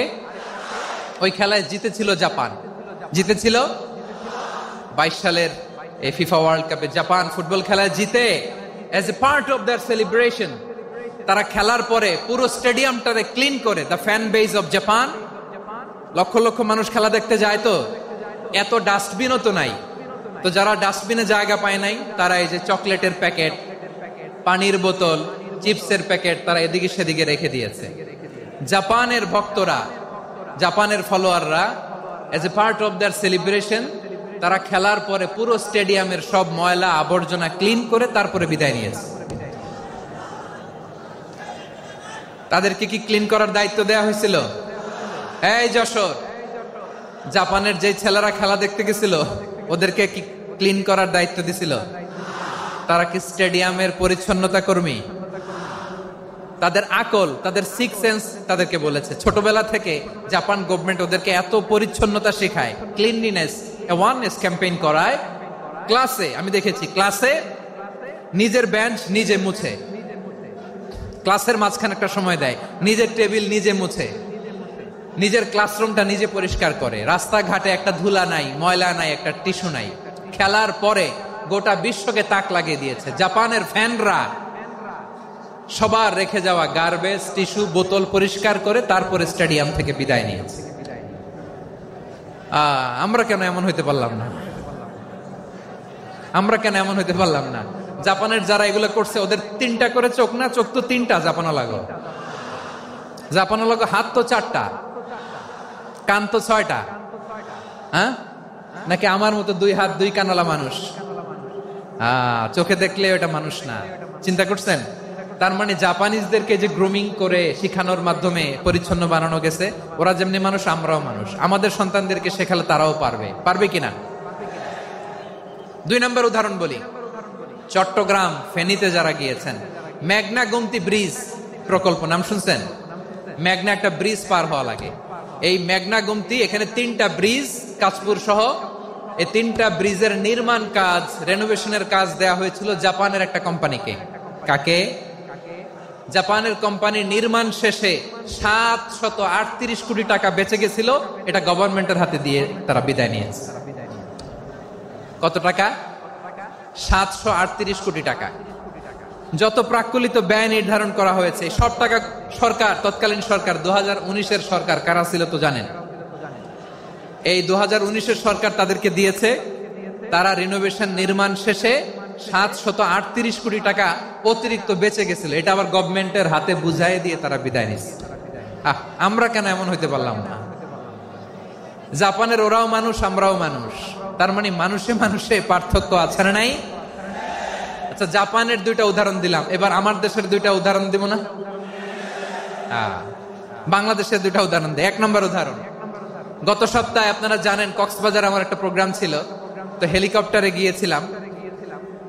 ফেনী জেলা যখন পার হচ্ছি আমি দেখলাম 3টা উইন্ডমিল চিনেন তো, বিশাল পিলার, 3টা-4টা পাখা থাকে, বায়ু বিদ্যুৎ কেন্দ্র, বাংলাদেশের প্রথম বায়ু বিদ্যুৎ কেন্দ্র এটা, মুহুরী প্রজেক্ট বলে এটা সম্ভবত, মুহুরী প্রজেক্ট। তো সাগরের বাতাসের ঝাপটায় এটা ঘুরে এনার্জি হয়, ইলেকট্রিসিটি উৎপাদন হয়। তো আমি পাইলটকে বললাম, ভাই এগুলো থেকে কেমন ইলেকট্রিসিটি উৎপাদন হয়? কয় হুজুর একটু হয় না, কিছুই হয় না। কিছুই হয় না মানে? বলে হুজুর বাংলাদেশে যত উইন্ডমিল আছে এটার পাখা একটাও ঘুরে না। আল্লাহ, বলেন কি? তাহলে এই যে কোটি কোটি টাকা ব্যয় করে যে উইন্ডমিল, কয় হুজুর ভিতরে ফিটফাট, উপরে ফিটফাট, ভিতরে সদরঘাট। তার মানে কোটি কোটি টাকা দিয়ে এই উইন্ডমিল বানায়, এখানে কিছু নাই, দুর্নীতির আড্ডাখানা, আখড়াখানা বাংলাদেশ, ঠিক কিনা বলেন? হায় রে, জাপানিজরাও মানুষ, আমরাও মানুষ।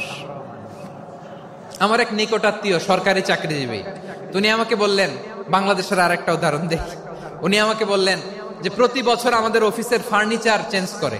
আমি বললাম প্রতি বছর ফার্নিচার চেঞ্জ করে কেন? বলে যে ফার্নিচার নতুন পারচেজ করলেই তো ওইখানে টাকা, নতুন কিনতে পারলেই টাকা, নতুন উন্নয়নের সবক শোনাতে পারলেই টাকা। প্রথম আলোর রিপোর্ট, কি আলো? প্রথম আলোর রিপোর্ট, গত 15 বছরে উন্নয়নের নামে লুটপাট হয়েছে প্রায় 3.25 লাখ কোটি টাকা। কার রিপোর্ট? আমাদের বানানো কথা, প্রথম আলোর রিপোর্ট। গত 15 বছরে কারা ছিল জানেন তো? হ্যাঁ, শুধু ওনাদেরকেই দোষ দিয়ে লাভ নাই। স্বাধীনতার পর থেকে শুধু শাসকের হাত বদল হয়েছে, আমরা কিছু পাই নাই, ঠিক কিনা বলেন? শুধু ওনাদের দোষ দিয়ে কি লাভ? একদল খাইছে, আরেক দল খাওয়ার জন্য রেডি হয়ে আছে।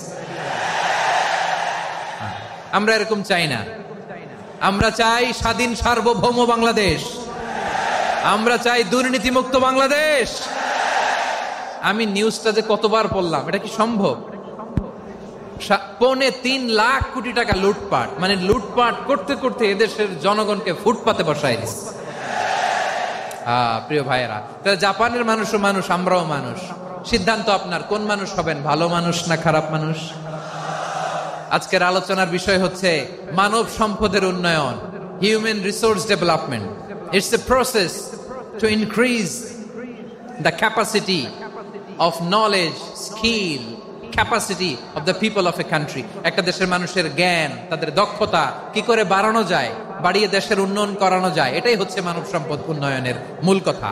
তাহলে মানব সম্পদ হচ্ছে একটা দেশের সবচাইতে শক্তিশালী পুঁজি। প্রাকৃতিক সম্পদ, খনিজ সম্পদের চেয়েও দামি হচ্ছে মানব সম্পদ। আমার প্রিয় যশোর, প্রাকৃতিক সম্পদ, খনিজ সম্পদের চেয়ে দামি সম্পদ কি সম্পদ? আল্লাহ তাআলা দয়া করে আমাদেরকে এই মানব সম্পদ দিয়েছেন। আসুন আমাদের এই মানুষগুলোকে আমরা সোনার মানুষ বানাই। রাজি আছেন তো সবাই? রাজি আছেন?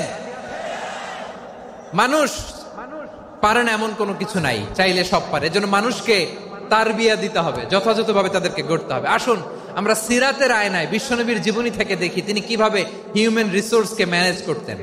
যদি আপনাদের সময় হয়, দু একটা উদাহরণ দিয়ে আজকে আমি আমার আলোচনার বিদায় নিব। হবে সময় হবে কয়েক মিনিট? হ্যাঁ, শান্ত থাকবেন তো? শান্ত থাকবা? হ্যাঁ, ঠিক আছে। এই ধাক্কার মধ্যে ঢুকছে, এবার মজা বুঝতেছো তো? হ্যাঁ, মানা করছিলাম না? ঠিক আছে, টের পাও। হ্যাঁ, ঠিক আছে। যে আওয়াজ করবে আমি ওকে দেখতেছি, কে কে আওয়াজ করে দেখতেছি। শেষ কথা, শেষের দিকে চলে আসছি।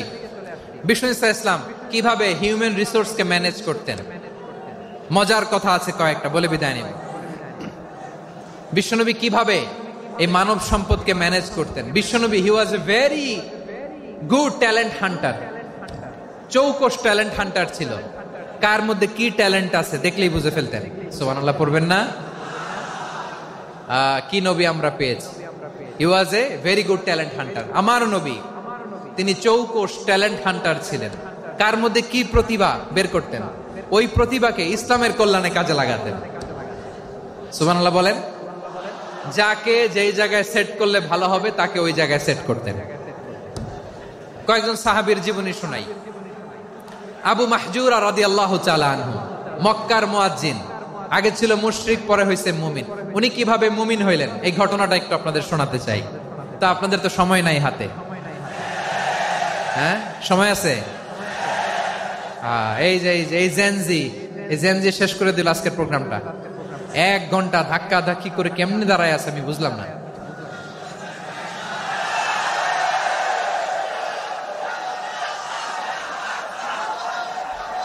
না না তাকবির না, চুপ করতে হবে। What I need, you stop. Just shut up. চুপ। হ্যাঁ ঠিক আছে, এভাবে। আবু মাহজুরা রাদিয়াল্লাহু তাআলা আনহু কিভাবে মুসলিম হলেন আওয়াজ করে শুনেন। হুনাইনের যুদ্ধ 8ম হিজরি, বিষ্ণু ইসলাম হুনাইনের যুদ্ধ শেষে ফিরতেছেন। পথিমধ্যে বেলাল রাদিয়াল্লাহু তাআলা আনহু, এই যে আবার কথা, আই রে আল্লাহ রে, এখানে ধাক্কা ধাক্কি কেন? চলে যাও, পেছনে যাও, পেছনে যাও। কি আজীব তামাশা! যেখানে যায় এখানে ধাক্কা ধাক্কি, মারামারি, গায়ের উপরে কাঁধের উপরে শাউটিং। অনেক গুরুত্বপূর্ণ কথা পয়েন্ট করে নিয়ে আসে যে বলবো, এই শাউট করার কারণে প্রোগ্রামটাই নষ্ট করে দেয়। আসছে আমার ভালোবাসা দেখাইতে, প্রোগ্রামটাই শেষ করে দিয়ে চলে যায়। স্টপ। আবার কথা বল, স্টপ। হুনাইনের যুদ্ধে 8ম হিজরি, কত হিজরি সবাই বলেন না একটু, কত হিজরি? 8ম হিজরিতে হুনাইনের যুদ্ধে রাসূল সাল্লাল্লাহু আলাইহি ওয়াসাল্লাম ফিরে আসতেছেন মদিনায়। পথিমধ্যে বেলাল রাদিয়াল্লাহু তাআলা আনহু আযান দিচ্ছেন। কি দিচ্ছেন? তো পাশে ছিল মুশরিকদের একটা পল্লী, কিছু মুশরিক তরুণ, কিছু অমুসলিম কিশোর, তারা আযানকে ব্যঙ্গ করতেছে। আমাদের বাংলায় মুখ ভেঙ্গানো বলে আর কি। বেলাল রাদিয়াল্লাহু তাআলা আনহু আযান দিচ্ছেন, ওই বাচ্চাগুলো মুশরিক, তো ওরা আযানকে ব্যঙ্গ করতেছে, বিকৃতি করে ওরাও আযান দিচ্ছে। উদ্দেশ্য হচ্ছে আযানকে নিয়ে ঠাট্টা করা। উদ্দেশ্য কি? ঠাট্টা করা। ব্যাপারটা মনে কষ্ট পাওয়ার মতো ব্যাপার না? কিন্তু বিশ্বনবী ওইখানে দেখেন কি খুঁজলেন। বিশ্বনবী খেয়াল করলেন অমুসলিম কিশোরদের মধ্য থেকে একটা কিশোরের গলাটা বড় দরাজ গলা, কণ্ঠটা বড় সুন্দর। খেয়াল করে দেখলেন যে কিছু কিশোর বেলালের আযানকে ব্যঙ্গ করে, বিকৃতি করে, কিন্তু একজনের কণ্ঠ দেখতে পাচ্ছেন না এত দূরে, কিন্তু কণ্ঠটা বড় সুন্দর, দরাজ গলা। বিশ্বনবী সাহাবীদেরকে বললেন, ধরো এগুলারে, ধরো। সবগুলারে ধরে বিশ্বনবীর সামনে আনা হলো। ওরা হাঁটু গেড়ে বসলো।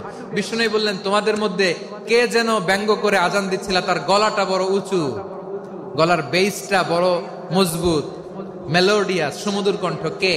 আবু মাহজুরা বলে, আমার বন্ধুরা সবাই আমার দিকে আঙ্গুল দেখায়, আমি পড়ে গেছি বিপদে। রাসূল সাল্লাল্লাহু আলাইহি ওয়াসাল্লাম বাকি অমুসলিম তরুণদেরকে ছেড়ে দিলেন, বললেন তোমরা যাও। এবার আবু মাহজুরারে পাইছে। আবু মাহজুরার চুলের মধ্যে হাত দিলেন বিশ্বনবী, মাথায় হাত দিয়ে বললেন, এবার আযান দাও দেখি। আবু মাহজুরা বলে, আমি তো আযান দিতে জানি না, কারণ আমি তো বেলালেরটা শুইনা দিছি, আমার তো মুখস্থ নাই, আমি তো আযান দিতে জানি না। বিশ্বনবী বললেন, জানো না? তাহলে আসো, আমি তোমারে শিখাই দেই। সুবহানাল্লাহ পড়েন। আবু মাহজুরা হাঁটু গেড়ে বসে, বিশ্বনবীর মোবারক হাত আবু মাহজুরার চুলের মধ্যে। বিশ্বনবী আযানের মুআল্লিম আবু মাহজুরাকে বলতেছে, ঠিক আছে তোমারে শিখাই দিচ্ছি, আমি যা যা বলবো আমার সাথে সাথে বলো, পারবা? আবু মাহজুরা বলে, পারবো। বিশ্বনবী আযান দিচ্ছেন মাথায় হাত দিয়ে, আল্লাহু আকবার,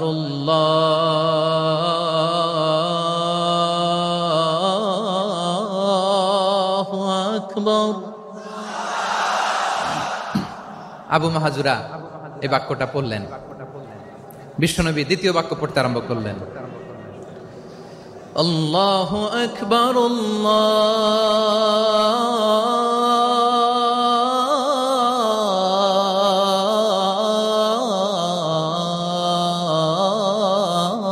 আল্লাহু আকবার।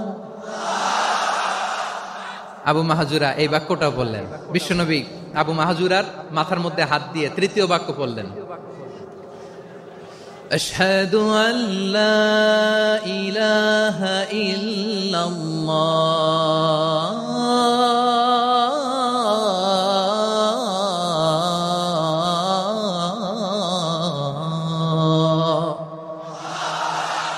আবু মাহাজুরা তৃতীয় বাক্য পড়লেন। বিশ্বনবী একটা বাক্য পরে আবু মাহাজুরা পরে, বিশ্বনবী পরে আবু মাহাজুরা পরে। আবু মাহাজুরা কিন্তু অমুসলিম, মুশরিক। আবু মাহাজুরা বলে, এক একটা বাক্য পড়ি আমার কলিজাটা গলে ঠান্ডা হয়ে যায়। এতদিন মোহাম্মদকে গালি দিতাম, এখন মোহাম্মদ আমার মাথায় যখন হাত রাখছে আমার সারা শরীর ঠান্ডা হয়ে গেছে।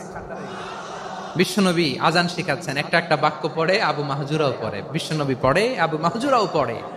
পুরো বাক্যগুলো যখন শেষ, আজান শেষ, আবু মাহাজুরাও যখন পুরো আজান পড়লেন, আবু মাহাজুরা বললেন, এতদিন মোহাম্মদের চেহারা দেখলে আমার ঘৃণা লাগতো, আজ থেকে মোহাম্মদের চেহারার চেয়ে প্রিয় চেহারা আমার কাছে নাই। আবু মাহাজুরা বললেন, ও মুহাম্মদ, আজানের বাক্য তো আপনি আমারে শেখালেন, এখানেই শেষ করবেন না, আপনি আমারে পড়ায় দেন লা ইলাহা ইল্লাল্লাহ মুহাম্মাদুর রাসূলুল্লাহ সাল্লাল্লাহু আলাইহি ওয়াসাল্লাম। বিশ্বনবীর সাথে দাঁড়িয়ে উনি শাহাদা পড়ে মুসলমান হয়ে গেলেন। এবার আবু মাহাজুরা বলে, ইয়া রাসূলুল্লাহ, ইয়া হাবিবাল্লাহ, আমি মুমিন হয়েছি, মুসলমান হয়েছি, আপনার কাছ থেকে আজান শিখার সৌভাগ্য আমি লাভ করেছি গো নবী।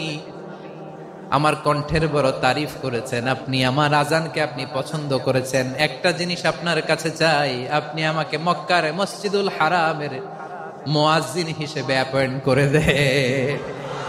বিষ্ণু ইসা ইসলাম বললেন, যাও আবু মাহজুরা, আমি তোমাকে পৃথিবীর শ্রেষ্ঠতম মসজিদ মক্কার মসজিদুল হারামের মুয়াজ্জিন হিসেবে অ্যাপয়েন্ট করে দিলাম। দেখছেন কিভাবে ট্যালেন্ট হান্টিং করতে হয়, কিভাবে হিউম্যান রিসোর্স মানব সম্পদকে ব্যবহার করতে হয়। আসছিল আজানকে ভেঙাইতে, আসছিল কেন? আজানকে ব্যঙ্গ করার জন্য, বিকৃত করার জন্য। আজানকে বিকৃত করতে যে ইসলামের সবচেয়ে শ্রেষ্ঠ মসজিদের মুয়াজ্জিন হয়ে গেল। পড়েন সুবহানাল্লাহ। হযরত আবু মাহজুরা রাদিয়াল্লাহু তাআলা আনহু ওনার এই সুললিত কণ্ঠ ব্যবহার করে মসজিদুল হারামে এত সুন্দর করে আল্লাহু আকবার বলে আজান দিতেন, মানুষগুলোর, মুসল্লিগুলোর, মক্কাবাসীর হৃদয়কে তিনি বিগলিত করে দিতেন, মানুষের হৃদয়কে ঠান্ডা হয়ে যেত। শুধু এখানেই শেষ না আমার যশোরের ভাইয়েরা, বিশ্বনবী যখন সাইয়েদনা আবু মাহজুরা রাদিয়াল্লাহু তাআলা আনহুকে আজান শিখাচ্ছিলেন, বলেন তো বিশ্বনবীর হাতটা কোথায় ছিল? আবু মাহজুরার মাথার সামনে, এই চুলের উপরে ছিল। আবু মাহজুরা ওই স্মৃতিটাকে ধারণ করবার জন্য, ওই স্মৃতিকে বহন করার জন্য বিশ্বনবীর মোবারক হাত আবু মাহজুরার কপালের চুলের যেই জায়গায় লেগেছে, মৃত্যুর আগের দিন পর্যন্ত আবু মাহজুরা মাথার ওই চুলে কোনোদিন ছুরি আর কামার লাগায় নাই,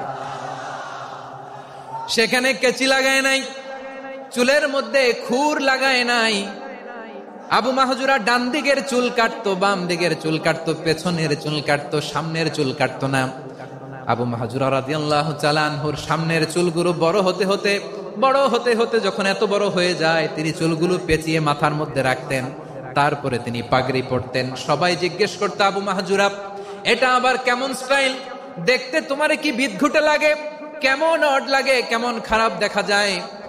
মক্কায় এমন কোন মানুষ তো দেখি নাই, ডানে চুল কাটে, বায়ে চুল কাটে, পেছনে চুল কাটে, সামনে কাটে না। ওরে আবু মাহজুরা, কেমন দেখা যায় তোমারে? তুমি সামনের চুল কাটো না কেন? আবু মাহজুরা বলে, আমি হাঁটু গেড়ে পেয়ারা নবীর সামনে বসেছিলাম, আমার এই মাথার চুলের মধ্যে মুবারক হাত লাগিয়ে বিশ্বনবী নিজে আমাকে আজানের প্রতিটা বাক্য শিক্ষা দিয়েছেন। বিশ্বনবীর মোবারক হাত, পবিত্র হাত আমার মাথার চুলের যেই জায়গায় লেগেছে, আমি চাই ওই চুলগুলা নিয়ে আমি আমার কবরের ভিতরে যাব। সাইয়েদনা আবু মাহজুরা রাদিয়াল্লাহু তাআলা আনহু ইন্তেকালের আগের পর্যন্ত মাথার সামনের চুলগুলা কাটে নাই, মাথার সামনের চুল তিনি কাটেন নাই। সুবহানাল্লাহ বিহামদি। কেমন ভালোবাসতেন বিশ্বনবী সাহাবীদেরকে, সাহাবারা কেমন ভালোবাসতেন বিশ্বনবীকে। সামনের চুলগুলো বড় হতে হতে এত বড় ছিল, পেঁচিয়ে রেখে পাগড়ি পরতেন, কাটতেন না। নবীর হাত লেগেছিল। সুবহানাল্লাহ পড়েন। তাহলে what is the lesson? Moral of the story কি? মোরাল অফ দ্য স্টোরি হচ্ছে, আসছিল আজানকে ব্যঙ্গ করার জন্য, বিকৃত করার জন্য, হয়ে গেল মসজিদুল হারামের মুয়াজ্জিন। দেখেন বিশ্বনবী একটা খারাপ সিচুয়েশনের মধ্যে থেকে কি ভালো জিনিস বের করে আনলেন। আমি যে শুরুতে বলেছি কিভাবে তিনি হিউম্যান রিসোর্সকে ডেভেলপ করেছেন, ম্যানেজ করেছেন। তিনি যে চৌকস ট্যালেন্ট হান্টার ছিল, দেখেন সবার মধ্যে থেকে এর বাছাই করে মুয়াজ্জিন বানাই দিয়েছেন। সুবহানাল্লাহ পড়েন। তার মানে এই না সবাইরে ধরে ধরে উনি মুয়াজ্জিন বানাইছেন। যার যেই ট্যালেন্ট আছে তাকে ওই কাজে অ্যাসাইন করেছেন। যার যেই প্রতিভা আছে তার প্রতিভাকে ইসলামের কাজে লাগিয়েছেন। সুবহানাল্লাহ পড়েন। যায়েদ বিন সাবিত রাদিয়াল্লাহু তাআলা আনহু নাম শুনেছেন? যশোর কথা বেরোয় না। যদি জিজ্ঞাসা সালমান খানের নাম শুনছেন, সবাই হাত তুলবে, জি হুজুর শুনছি, মানে সব দেখা শেষ। সালমান খান, আমির খান, অমুক খান, সব খান মুখস্থ, কিন্তু যায়েদ বিন সাবিতের নাম মুখস্থ নাই মুসলমানদের। যে সাহাবী মাথার সামনের চুল কাটে নাই, মসজিদুল হারামের মুয়াজ্জিন বানাইছেন বিশ্বনবী, সাহাবীর নাম কি? খায়া ফেলাইস, স্লোগানের সাথে খায়া ফেলাইস। আবু মাহজুরা, কি নাম? আবু মাহজুরা আল জুমাহি রাদিয়াল্লাহু তাআলা আনহু। এই নামটা আজকে নিয়ে যাইতে হবে যশোর। আবু মাহজুরা রাদিয়াল্লাহু তাআলা আনহু। 2 নম্বরে বলছিলাম যায়েদ বিন সাবিত রাদিয়াল্লাহু তাআলা আনহু। বিশ্বনবী দেখলেন মদিনার এই আনসারী সাহাবী হাইলি ট্যালেন্টেড, ইন্টেলেকচুয়াল, মেরিটোরিয়াস, জ্ঞানের প্রতি তার আকর্ষণ, মারাত্মক আকর্ষণ। বিশ্বনবী তাকে দায়িত্ব দিলেন, কোরআন যা নাজিল হয় তুমি লিখো, কাতিবুল ওহী বানায় দিলেন। সুবহানাল্লাহ।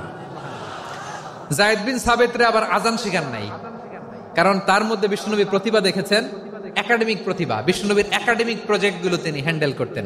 যায়েদ বিন সাবিত ছিল বিশ্বনবীর ব্যক্তিগত সচিব। কি ছিল? ব্যক্তিগত সচিব। বোঝেন নাই? বিশ্বনবীর ব্যক্তিগত সচিব এবং দোভাষী। ইহুদিরা কিছু লিখে দিলে এটার অর্থ বিশ্বনবীরে বুঝায় দিতেন, আবার ইহুদিদের কাছে কিছু লিখতে হলে তিনি লিখে দিতেন। বিশ্বনবী একদিন বললেন, ইন্নী ওয়াল্লাহি মা আমানু ইয়াহুদা আলা কিতাব। ইহুদিরা যে চিঠি পাঠায় অর্থ তো বুঝি না, আরেক ইহুদি আইনে অর্থ করা লাগে। আবার ইহুদিদের কাছে কিছু লিখে পাঠাইতে চাইলে আমরা তো লিখতে পারি না, ইহুদিরে দিয়ে লেখা লাগে। ওরা যে পয়রা শোনায় লিখে দেয়, আমি ওদের বিশ্বাস করি না। আমার নিজের একজন লোক দরকার। বিশ্বনবী এই যায়েদ বিন সাবিতকে চুজ করলেন ল্যাঙ্গুয়েজের জন্য। উনি বললেন, যায়েদ তোমার সফট স্কিলকে ডেভেলপ করতে হবে, তুমি হিব্রু ল্যাঙ্গুয়েজ শিখে ফেলো। যায়েদ বিন সাবিত বলল, বিশ্বনবীর মোটিভেশন আর ইন্সপিরেশন পেয়ে আমি 15 দিনে ইহুদিদের এই হিব্রু ল্যাঙ্গুয়েজ শিখে ফেললাম। শুধু শিখে ফেললাম না, হাত্তা হাদিকতু, even I became master in the language. এই ভাষা আমি পারদর্শী হয়ে গেলাম। এরপরে ইহুদিরা চিঠি লিখে পাঠালে আর কোন ইহুদি ডাকা লাগতো না, আমি নবীর এটার অর্থ শুনে পরে বুঝায় দিতাম। আবার ইহুদিদের কাছে চিঠি লেখা লাগলে আমি যায়েদ বিন সাবিত চিঠি লিখে দিতাম। সুবহানাল্লাহ।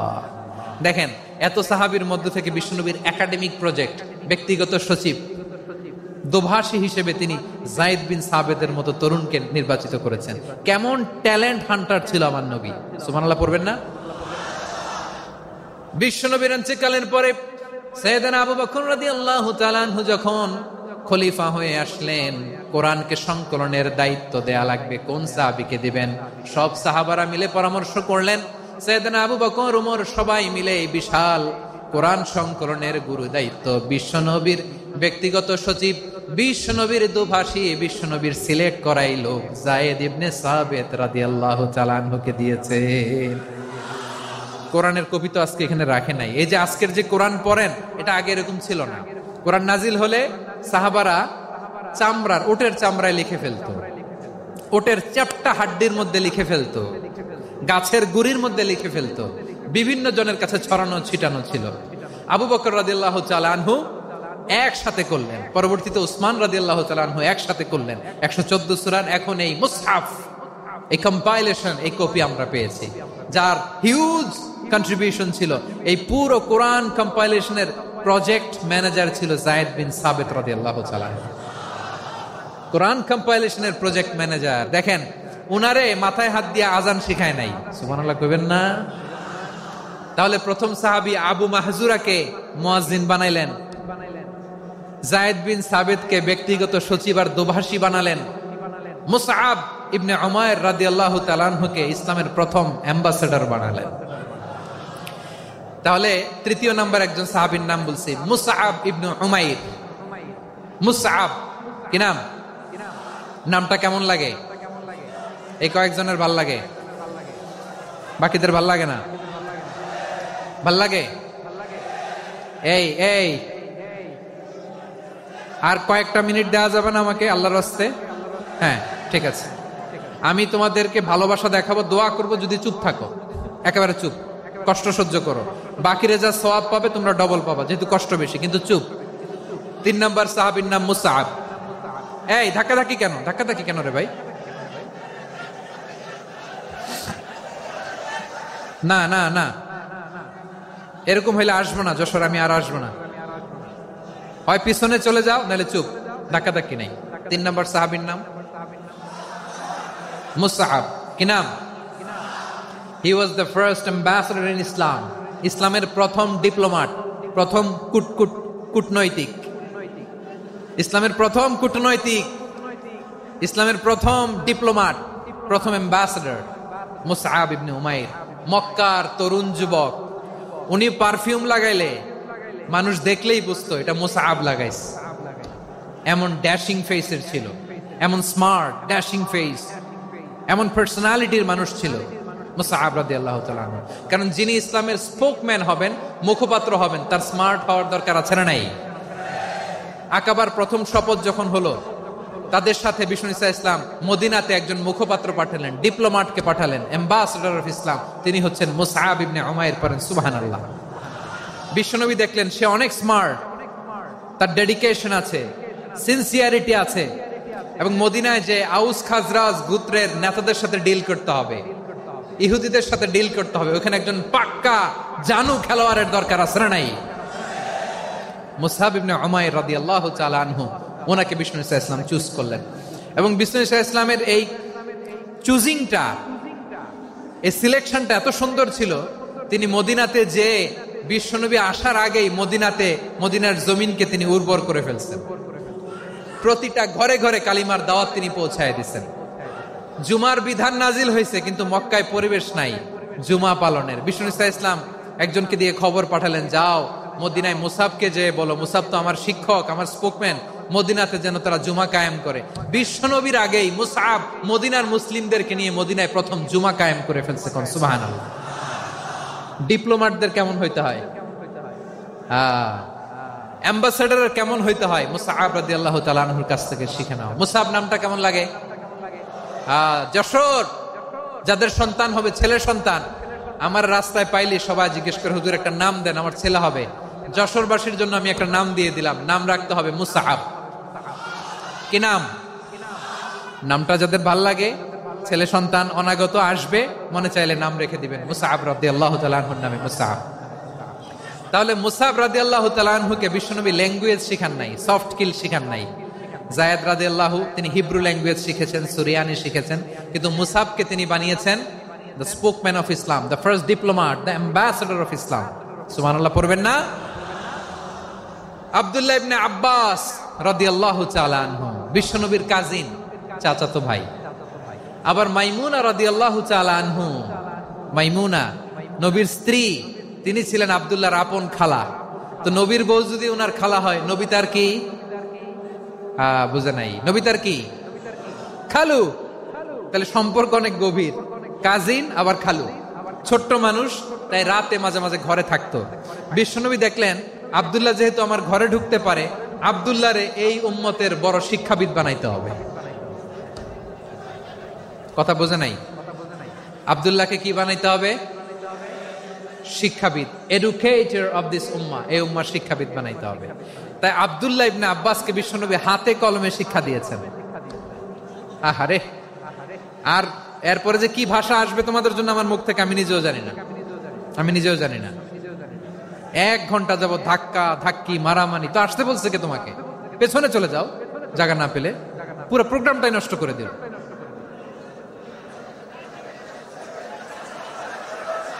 জি, আমার দিকে তাকান, আমি শেষ করে দিচ্ছি।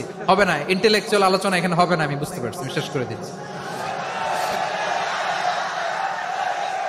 আব্দুল্লাহ ইবনে আব্বাস রাদিয়াল্লাহু তাআলা আনহু। মনোযোগ দিয়ে কয়েকটা মিনিট শুনুন, আমি এখনই শেষ করে দিচ্ছি, এরপর আওয়াজ করবে। এই যে এগুলো কি আমি বুঝলাম না। আমি বললাম না সব করা যাবে, বসে যাও, শুয়ে যাও, চলে যাও, আওয়াজ করা যাবে না। অন্যকে বসো এটাও বলার দরকার নেই, জাস্ট এদিকে তাকাও। আল্লাহ। আব্দুল্লাহ ইবনে আব্বাস রাদিয়াল্লাহু তাআলা আনহু, ওনাকে বিশ্বনবী হাতে কলমে শিক্ষা দিয়েছেন, যেহেতু উম্মতের শিক্ষাবিদ হবেন, এডুকেটর হবেন। তো বিশ্বনবী রাতে যখন তাহাজ্জুদ পড়তেন, ছোট্ট আব্দুল্লাহ ঘরে থাকতো, বুঝতে পেরেছেন? ছোট্ট মানুষ তো ঘরে থাকতো। তো বিশ্বনবী তাহাজ্জুদের জন্য একবার দাঁড়িয়েছেন, ছোট্ট আব্দুল্লাহ ওযু করে দাঁড়াইছে। আচ্ছা বলেন তো, ইমাম আর মুসল্লি মোট যদি দুইজন হয়, একজন ইমাম একজন মুসল্লি, তো মুসল্লি ইমামের কোন দিকে দাঁড়াবে? ডানে দাঁড়াবে। ছোট্ট আব্দুল্লাহ বোঝে নাই, বিশ্বনবী তাহাজ্জুদ শুরু করেছেন, উনি ইক্তেদা করছেন আর দাঁড়াইছেন বায়ে। কোথায় দাঁড়িয়েছেন? আব্দুল্লাহ বলেন, যখন আমি বায়ে দাঁড়ালাম, আখাযা রাসূলুল্লাহ সাল্লাল্লাহু আলাইহি ওয়াসাল্লাম উযুনি আল ইউমনা ইয়াফতিলুহা, বিশ্বনবী নামাজরত অবস্থায় আমার কান ধরে টেনে আমার ডান দিকে এনে দাঁড় করায় দিলেন। পড়েন সুবহানাল্লাহ। দেখেন হাতে কলমে শিক্ষা। আর জীবনে ভুল হবে? কথা কয় না, আর ভুল হবে? আর ভুল হবে না। এভাবে বিশ্বনবীর অনেক সঙ্গ পেয়েছেন, সফর করেছেন, একই বাহনে বসেছেন, এক বাহনে বসে লম্বা নসিহত করেছেন, বলেছেন, ইয়া গোলাম ইহফাজিল্লাহ ইয়াহফাজকা, ইহফাজিল্লাহ তাজিদহু তুজাহাক, ইযা সাআলতা ফাসআলিল্লাহ ওয়া ইযা ইসতাআনতা ফাসতাইন বিল্লাহ। আল্লাহর বিধান মানো, আল্লাহর বিধান রক্ষা করো, আল্লাহ তোমায় রক্ষা করবে। আব্দুল্লাহ, চাইতে হলে আল্লাহর কাছে চাও, সাহায্য চাইতে হলে আল্লাহর কাছে সাহায্য চাও। মনে রাখো, গোটা বিশ্বের সবাই যদি তোমার সাহায্য করতে চায়, ততটুকুই করতে পারবে যতটুকু আল্লাহ তোমার নসিবে রেখেছে। গোটা বিশ্ব যদি তোমার বিরুদ্ধে ষড়যন্ত্রে দাঁড়িয়ে যায়, ক্ষতি ততটুকু করতে পারবে যতটুকু তোমার জন্য বরাদ্দ আছে, এর বাইরে কিছু করতে পারবে না। আওয়াজ করে বলেন ঠিক কিনা? এভাবে হাতে কলমে শিখিয়েছেন, বিশ্বনবীর সঙ্গ পেয়েছেন। উনাকে বিষ্ণু ইসলাম শিক্ষাবিদ, এডুকেটর অফ দিস উম্মাহ হিসেবে সিলেক্ট করেছেন, হাতে কলমে শিখিয়েছেন। বিশ্বনবী একবার প্রকৃতির ডাকে সাড়া দিয়ে এসেছেন। এখন কি করতে হবে? নামাজের জন্য ওযু করতে হবে। বিশ্বনবী এসেই দেখেন ওযুর বদনায় পানি ভরা, খুশি হয়ে গেলেন, বললেন, কে রেখেছে পানি? একজন বলল, আব্দুল্লাহ রেখেছে। বিশ্বনবী অত্যন্ত খুশি হলেন, খুশি হয়ে একটা দোয়া করলেন, বললেন, আল্লাহুম্মা ফাক্কিহু ফিদ্দীন ওয়া আল্লিমহু তা'ওয়ীল। আল্লাহ, তুমি আব্দুল্লাহকে দ্বীনের বুঝ দিও আর কোরআনের তাফসীর শিক্ষা দিও। বিশ্বনবীর এই দোয়া এমন লাগছে, উনি রাইসুল মুফাসসিরিন, এই পৃথিবীতে যত মুফাসসির ছিল, যত মুফাসসির আসবে, সকল মুফাসসিরের সম্রাট হিসেবে স্বীকৃত হয়েছেন। আব্দুল্লাহ ইবনে আব্বাস, বিশ্বনবী ওনারে আজান শিখান নাই, বিশ্বনবী ওনারে ল্যাঙ্গুয়েজ শিখান নাই, বিশ্বনবী ওনারে অ্যাম্বাসাডর বানান নাই, হাতে কলমে শিক্ষা দিয়েছেন। ছোট্ট মানুষ, বিশ্বনবী ইন্তেকাল করলেন, আবু বকরের সময় গেল, ওমরে ফারুকের খেলাফত, তখনও তিনি তরুণ। ওমরে ফারুক রাদিয়াল্লাহু তাআলা আনহু ওনার ক্যাবিনেট মিনিস্ট্রির বৈঠকে এই আব্দুল্লাহ ইবনে আব্বাসকে পাশ দিয়ে বসায় রাখতেন। বয়স্ক সাহাবারা এটা পছন্দ করতো না, তারা বলতো, ঘটনা কি? আব্দুল্লাহর মতো ছেলে নাতি আমাদের আছে, এরা কেন রাখে ওমরে ফারুক? ওমরে ফারুক এটা টের পেলেন, তিনি বুঝতে পারলেন যে ক্যাবিনেট মেম্বাররা এটা পছন্দ করে না, ছোট্ট আব্দুল্লাহরা কেন রাখি, কেন যে রাখি, এটা একদিন বুঝাবো। একদিন মিটিং এ তিনি সবাইকে বললেন, ইযা জাআ নাসরুল্লাহি ওয়াল ফাতহ। এই আয়াত দ্বারা উদ্দেশ্য কি বলেন তো মুরব্বী সাহাবীরা? এক সাহাবী বলেন, এই সূরা দ্বারা উদ্দেশ্য, আল্লাহ বলেছেন আমাদেরকে বিভিন্ন ল্যান্ড, বিভিন্ন এলাকা বিজয় করতে হবে। ওমরে ফারুক বললেন, না, হয়নি। আরেকজন বললেন, বিজয় হওয়ার পর আমাদের বেশি বেশি আল্লাহর বরত্বের ঘোষণা দিতে হবে, এটা উদ্দেশ্য। ওমরে ফারুক বললেন, না, হয় নাই। যারে জিজ্ঞেস করেন কেউ পারে না। সব শেষে বিশ্বনবী ছোট্ট আব্দুল্লাহরে বলেন, আব্দুল্লাহ, ইদা জাআ নাসরুল্লাহি ওয়াল ফাতহ, এর দ্বারা উদ্দেশ্য কি বলতো? ছোট্ট আব্দুল্লাহ বলেন, হুয়া আজালু রাসূলিল্লাহ। এই আয়াত দ্বারা বিশ্বনবীর বিদায়কে উদ্দেশ্য নেওয়া হয়েছে। ওমরে ফারুক বললেন, হাযা হুয়া, এটাই তো সঠিক উত্তর, এটাই সঠিক তাফসীর এই আয়াতের। কারণ ইদা জাআ নাসরুল্লাহি ওয়াল ফাতহ, যখন আল্লাহর সাহায্য আর বিজয় আসবে, ওয়া রাআইতান নাসা ইয়াদখুলুনা ফি দীনিল্লাহি আফওয়াজা, আপনি দেখবেন দলে দলে, ঢলে ঢলে, বানের পানির মতো মানুষ ইসলামের দিকে ঢুকতেছে, ইসলামের বিজয় হয়েছে। তো ইসলামের বিজয়ের মিশন নিয়ে নবী আসছে, বিজয়ী যখন হয়ে গেছে, এখন তো নবীর বিদায় হবে। জোরে বলেন ঠিক কিনা? কোন সাহাবী এই সূক্ষ্ম কথাটা ধরতে পারে নাই, ওই আব্দুল্লাহ ছাড়া। আব্দুল্লাহ যখন উত্তর দিছে, সব সাহাবীদের টনক নড়েছে। এরপর থেকে কোন ক্যাবিনেট মিটিং এ আর কোন সাহাবারা কোনো প্রশ্ন করে নাই, আওয়াজ করে পড়েন সুবহানাল্লাহ। বিশ্বনবী আব্দুল্লাহ ইবনে আব্বাসকে দ্য এডুকেটর অফ দ্য উম্মাহ, উম্মার শিক্ষাবিদ হিসেবে গ্রহণ করেছেন। আওয়াজ করে পড়তে হবে আল্লাহু আকবার। সাহাবীদের নামগুলো মনে থাকবে? 1 নম্বরে আবু মাহজুরা, মুয়াজ্জিন বানাইছেন। যায়েদ ইবনে সাবিত, দোভাষী, ট্রান্সলেটর অফ প্রফেট, এবং তিনি ছিলেন বিশ্বনবীর ব্যক্তিগত সচিব। মুসআব ইবনে Umair, the first ambassador and diplomat of Islam. Abdullah ইবনে আব্বাস, এই উম্মার সবচেয়ে বড় এডুকেটর, শিক্ষাবিদ। আরেকজন ছিল আব্দুল্লাহ ইবনে মাসউদ রাদিয়াল্লাহু তাআলা। 2 আব্দুল্লাহ, আব্বাস গেল, আরেকজন হচ্ছে মাসউদ। মক্কার তরুণ, ছাগল পালতো মুশরিকের বিশ্বনবী আর আবু বকর রাদিয়াল্লাহু তাআলা আনহু একবার গেলেন, যে দেখে এই তরুণ দাঁড়ায় আছে। বিশ্বনবী বলেন, আমি খুব ক্ষুধার্ত, তোমার কাছে কি দুধ আছে ছাগলের? আব্দুল্লাহ ইবনে মাসউদ বলে, আছে। ওয়ালাকিন আনা মুতামান, কিন্তু যে দুধ আছে এটা আমানতের, আমি দিতে পারবো না। বিশ্বনবী এইটা শুনেই তার টার্গেট করে ফেলছে। আনা মুতামান, দুধ আছে কিন্তু এটা আমার মালিকের, আমি তো দরদ দেখাই, আমার মালিকের দুধ আপনি পথিক, আপনারে দিতে পারি না। বিশ্বনবী টার্গেট করে ফেলছেন, এরে আমার কাজে লাগাইতে হবে। বিশ্বনবী বললেন, আচ্ছা ঠিক আছে, দুধ দিও না, কিন্তু এমন ছাগি আছে কিনা যেই ছাগির সাথে কোনো ছাগলের মিলন হয় নাই, তার ওলানে দুধও আসে নাই, বাচ্চাও নাই, এরকম ছাগির থেকে যদি আমি দুধ খাই তাহলে তো সমস্যা নাই। বলতেছে, এরকম ছাগির থেকে দুধ খাইলে সমস্যা নাই, কারণ এরকম ছাগির ওলান থেকে দুধ আসবেও না। বলতেছে, ঠিক আছে, এরকম একটা ছাগি নিয়ে আসা হলো। বিশ্বনবী বিসমিল্লাহ বলে ওই ছাগির ওলানে হাত দিলেন। হাত দিতে দেরি, পুরো ওলানটা দুধে ভরে যেতে দেরি হয় না। বিশ্বনবী আর আবু বকর রাদিয়াল্লাহু তাআলা আনহু দহন করে পেট ভরে খেলেন। এই দৃশ্য আব্দুল্লাহ ইবনে মাসউদের হৃদয়ে দাগ কাটলো। এই মুজিজা দেখে তিনি বললেন, আশহাদু আল্লা ইলাহা ইল্লাল্লাহ ওয়া আশহাদু আন্না মুহাম্মাদুর রাসূলুল্লাহ।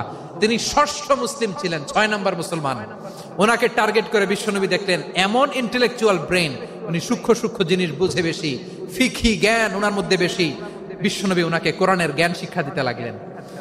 উনি বিশ্বনবী সবার কাছে কোরআন শোনায়, কিন্তু বিশ্বনবী নিজে আব্দুল্লাহ ইবনে মাসউদের কাছ থেকে কোরআন শুনতো। বিশ্বনবী একবার বললেন, ইকরা আলাইয়া ইয়া মাসউদ। ইবনে মাসউদ, একবার শোনাও তো কোরআন দেখি।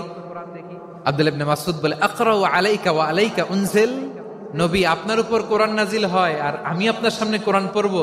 বিশ্বনবী বললেন, ইন্নী উহিব্বু আন আসমাআহু মিন গায়রি। আমি নিজে পড়তে যেমনি ভালোবাসি, অন্যে পড়ুক আমি শুনবো, এটাও আমি ভালোবাসি। সূরা নিসা তিনি তেলাওয়াত করে শুনিয়েছেন। এমন সূক্ষ্ম বিষয় বিশ্বনবী উনাকে ধরিয়ে দিয়েছেন। উনি হয়ে গিয়েছেন আব্দুল্লাহ ইবনে আব্বাস, হয়েছেন রাইসুল মুফাসসিরিন, উনি হয়ে গিয়েছেন ফাকিহুল উম্মাহ। ওনার চাইতে বড় ফকি এই পৃথিবী আর দেখবে না। চিল্লায় বলেন সুবহানাল্লাহ। উনি বলতেন, ওয়াল্লাহি ওয়াল্লাহি ইল্লাযী লা ইলাহা গায়রু মা উনজিলাত সূরাতুন ইল্লা ওয়া আনা আ'লামু আইনা উনজিলাত ওয়া ফীমা উনজিলাত। বিশ্বনবী এমন ভাবে কোরআনের দার্স আমাকে দিয়েছেন, কোরআনে যত সূরা নাজিল হয়েছে, যেখানে নাজিল হোক না কেন আমি জানি এটা কোথায় নাজিল হয়েছে এবং কোন প্রেক্ষাপটে নাজিল হয়েছে। এমন একটা সূরা নাই যে সূরার কোথায় নাজিল হয়েছে আমি মাসুদের জানা নাই, কোন প্রেক্ষাপটে নাজিল হয়েছে আমার জানা নাই। এরকম ঘটবে না। চিল্লায় বলেন আল্লাহু আকবার। এই আব্দুল্লাহ ইবনে মাসউদ রাদিয়াল্লাহু তাআলা আনহু ওমর ফারুকের সময় কুফার চিফ জাস্টিস ছিলেন। কুফা নগরীর চিফ জাস্টিস বোঝেন নাই? বিচারপতি। কি ছিলেন? সবাই বলে নাই, কি ছিলেন? বিচারপতি ছিলেন।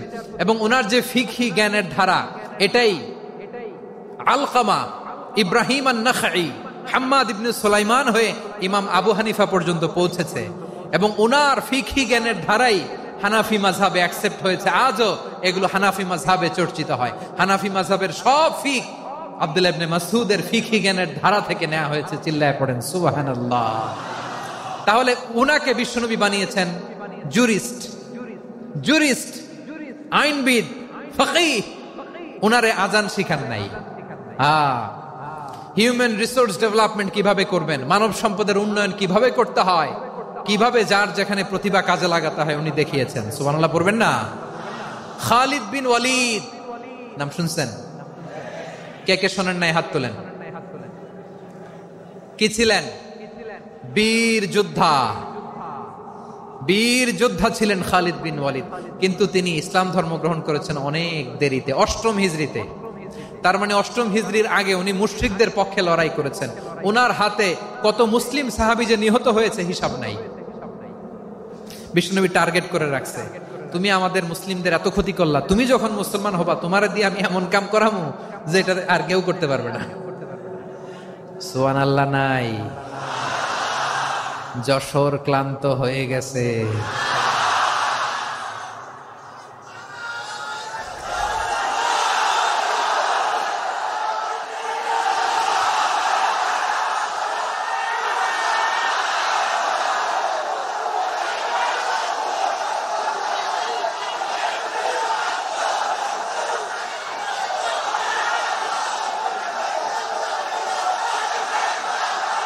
মাশাআল্লাহ, বসুন বসুন বসুন।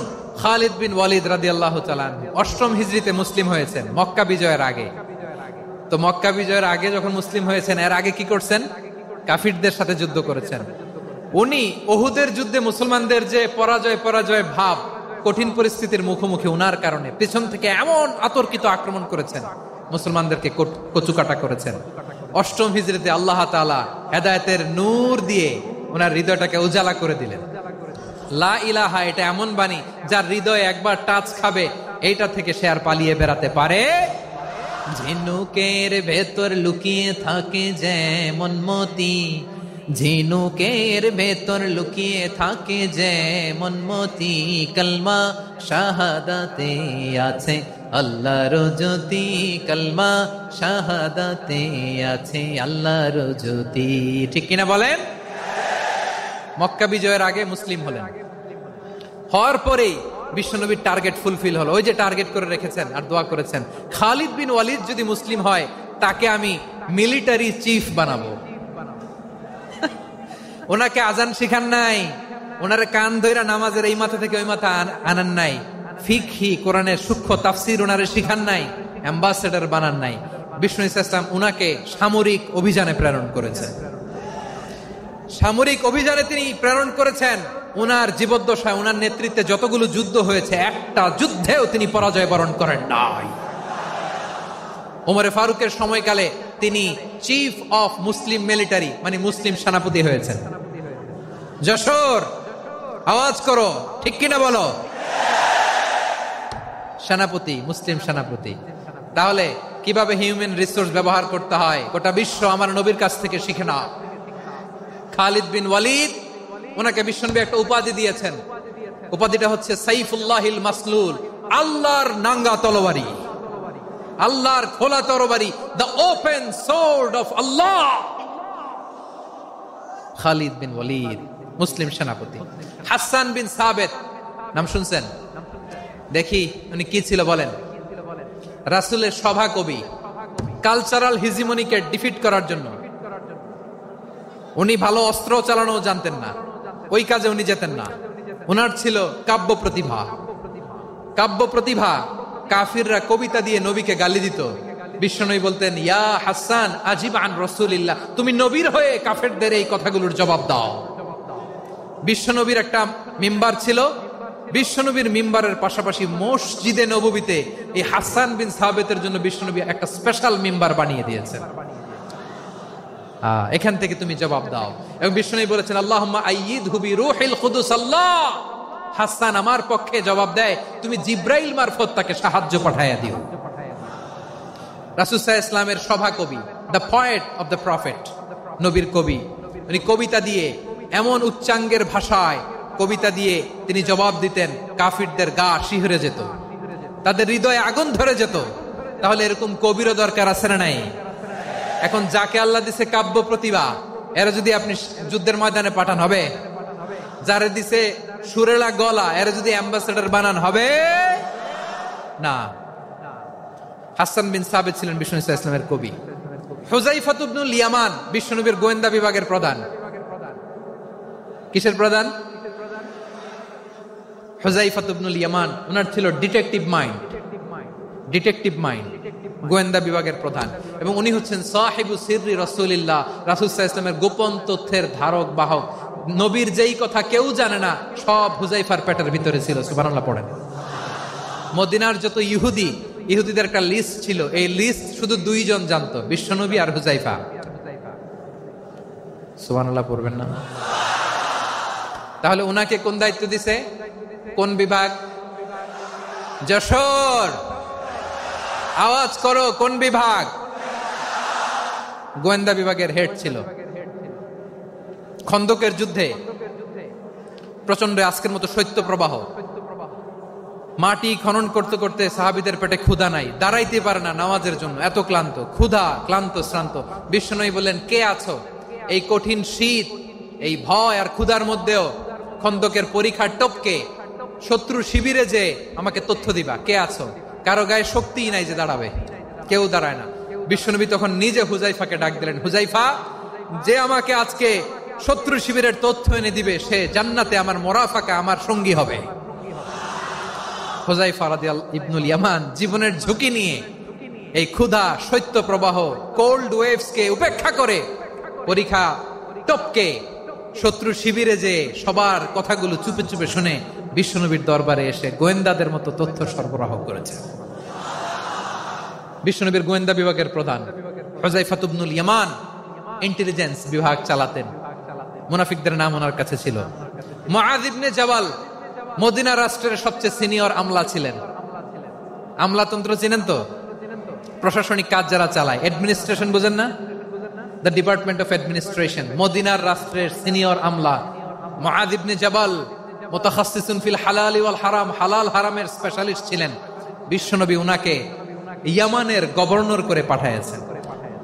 বলেছেন, ইন্নাকা তা'তি কওমান আহলা কিতাব, এমন গোষ্ঠীর কাছে যাবা যারা ইহুদি নাসারা, আগে শাহাদা পড়লে এরপরে নামাজের দাওয়াত দিও, নামাজ পড়লে যাকাতের দাওয়াত দিও। গভর্নরের অ্যাটিটিউড যেমন থাকে তেমন অ্যাটিটিউড ধরে রেখো। সুবহানাল্লাহ পড়েন।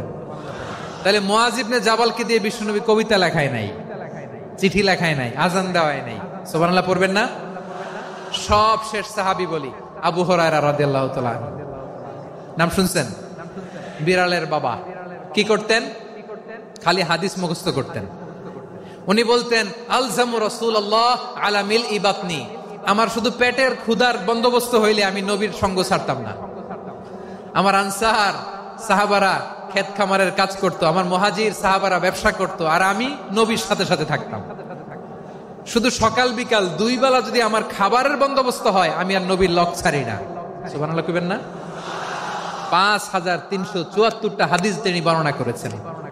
সবচেয়ে বেশি হাদিস বর্ণনাকারী সাহাবী। হাদিস প্রিজার্ভেশনের কাজে বিশ্বনবী ওনাকে কাজে লাগিয়েছেন। উনি একদিন বলেন, ইয়া রাসূলুল্লাহ আসমাউ মিনকা কাসীরান ফালা আহফাজু, নবী অনেক কথা শুনি আমার মনে থাকে না। বিষ্ণু বললেন, তাই? উবসুত রিদাক, তোমার চাদরটা বিছাও। আবু হুরায়রা বিছালেন, বিশ্বনবী হাত বুলায় দিলেন, এরপরে অনেক হাদিস বর্ণনা করলেন। আবু হুরায়রা বলে, তারপর থেকে বিশ্বনবী যাই বর্ণনা করে আমি শুনি আর একটাও ভুলি না। এখন সুবহানাল্লাহ। বিশ্বনবী ওনাকে হাদিস প্রিজার্ভেশন, নবীর এই যে লক্ষ্য হাদিস প্রিজার্ভেশনের এই দায়িত্ব দিয়েছেন সাইয়েদনা আবু হুরায়রা রাদিয়াল্লাহু তাআলা আনহুকে। প্রিয় ভাইরা, তাহলে 10 জন সাহাবীর কথা যে বললাম, আপনারা কি খেয়াল করেছেন কত বড় ট্যালেন্ট হান্টার, চৌকস ট্যালেন্ট হান্টার ছিল আমার নবী। এক একজনের এক এক ট্যালেন্ট, এক এক কাজে অ্যাসাইন করেছেন, এক একজনকে এক এক দায়িত্ব দিয়েছেন, এক একজনের প্রতিভাকে এক এক ভাবে বিকশিত হওয়ার সুযোগ দিয়েছেন। আওয়াজ করে বলেন ঠিক কি না? এখন আমার পর্দার আড়ালে আমার মায়েরা বলবে, এতগুলো পুরুষ সাহাবীর কথা বললো, নারী সাহাবীরা কি কিছু করে নাই? হ্যাঁ, একজন নারী সাহাবীর কথা বলে মোনাজাত হবে, দোয়া ছাড়া কেউ যাব না। রুফাইদা আল আসলামিয়া রাদিয়াল্লাহু তাআলা আনহা, ওনার বাবার নাম সাআদ আল আসলামি। বিশ্বনবী কি খেয়াল করলেন দেখেন, সাআদ ছিল মদিনার বড় ডাক্তার। এই নারী সাহাবী রুফাইদা বাবার কাছ থেকে চিকিৎসা বিদ্যা শিখেছেন। যখন শিখছে, বিশ্বনবী দেখলেন আমার তো প্রতি সপ্তাহে সপ্তাহে যুদ্ধে আহত সাহাবীদের সেবা দিবে কে? বিশ্বনবী রুফাইদাকে বললেন, রুফাইদা তুমি মসজিদে নববীর পাশে একটা মেডিকেল ক্যাম্প করো। এই যে সাকিনা আদ্দিন মেডিকেলের আমার ছাত্রী বন্ধুরা শুনে রাখো, তোমাদের আইকন হচ্ছে এই রুফাইদা আল আসলামিয়া।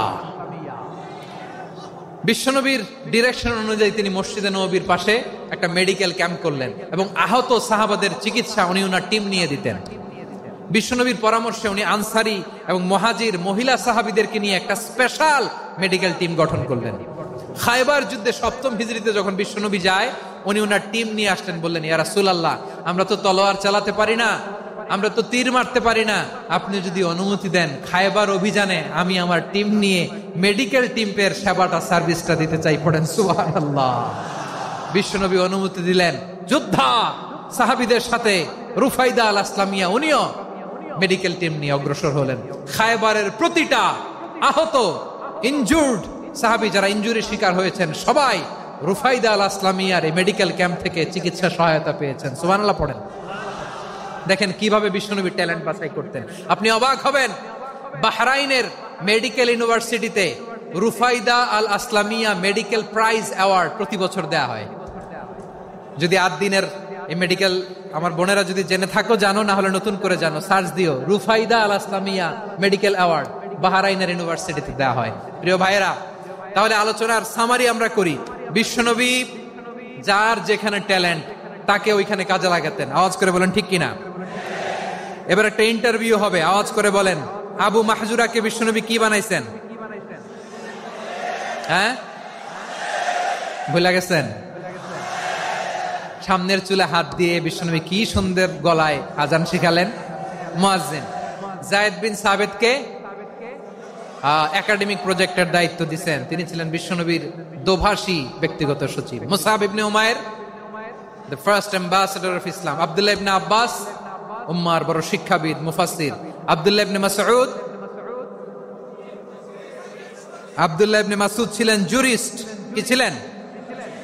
জুরিস্ট ছিলেন, এই উম্মার সবচেয়ে বড় জুরিস্ট। খালিদ বিন ওয়ালিদ, সেনাপ্রধান। হাসান বিন সাবিত, হাসান বিন সাবিত ছিলেন বিশ্বনবীর সভাকবি। কি ছিলেন? বিশ্বনবীর সভাকবি ছিলেন। এরপরে হুযায়ফা ইবনুল ইয়ামান কি ছিলেন? গোয়েন্দা বিভাগের প্রধান। মুআয ইবনে জাবাল কি ছিলেন? সিনিয়র আমলা, ইয়ামানের গভর্নর। আবু হুরায়রা রাদিয়াল্লাহু তাআলা আনহু হাদিস প্রিজার্ভেশনের কাজ করেছেন। আর আমাদের রুফাইদা আল আসলামিয়া রাদিয়াল্লাহু তাআলা আনহা কি ছিলেন?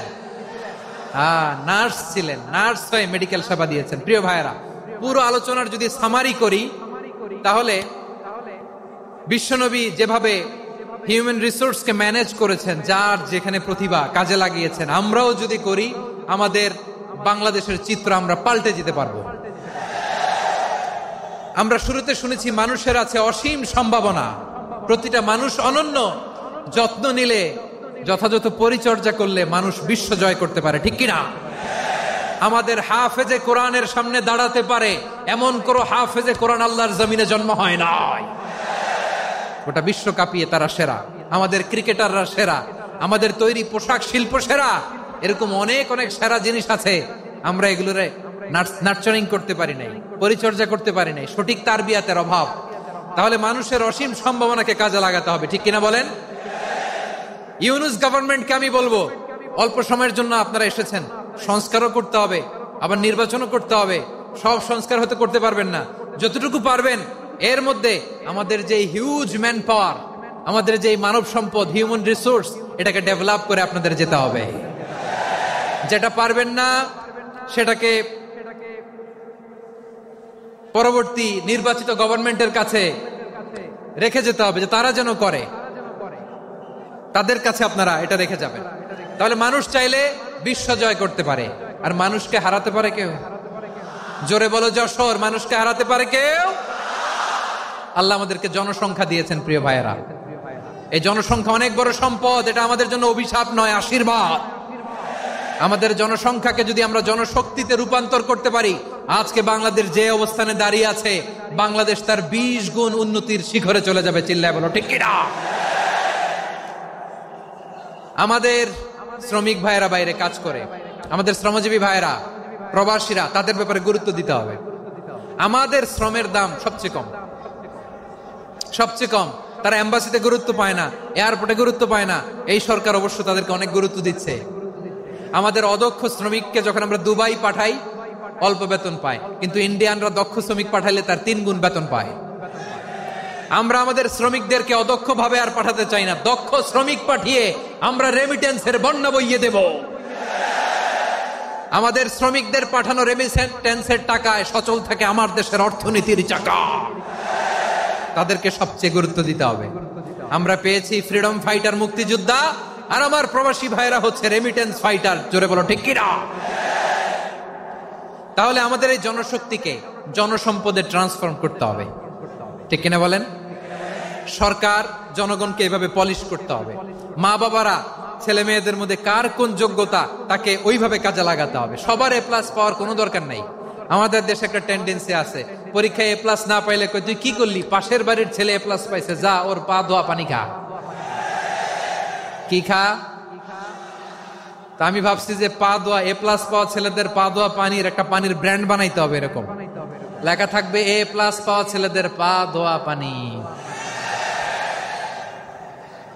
খাওয়া নাই, এগুলার খাওয়া নাই। ওরে আল্লাহ এ প্লাস পাওয়ার জন্য বানাইছে, আর আপনার ছেলেকে এই এ প্লাস গুলারে নিয়ন্ত্রণ করার জন্য আল্লাহ বানাইছে।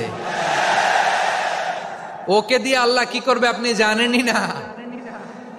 একটা এ প্লাস, একটা এ গ্রেড একটা মানুষের জীবনকে ঠিক করে দিতে পারে না।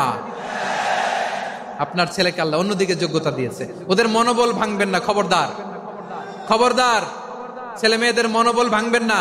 যাকে দিয়ে যেটা হবে তাকে দিয়ে সেটা করতে হবে, তার প্রতিভাকে সেভাবে কাজে লাগাতে হবে। তাহলে বাংলাদেশ, আমাদের এই জনসংখ্যা জনসম্পদে রূপান্তরিত হবে।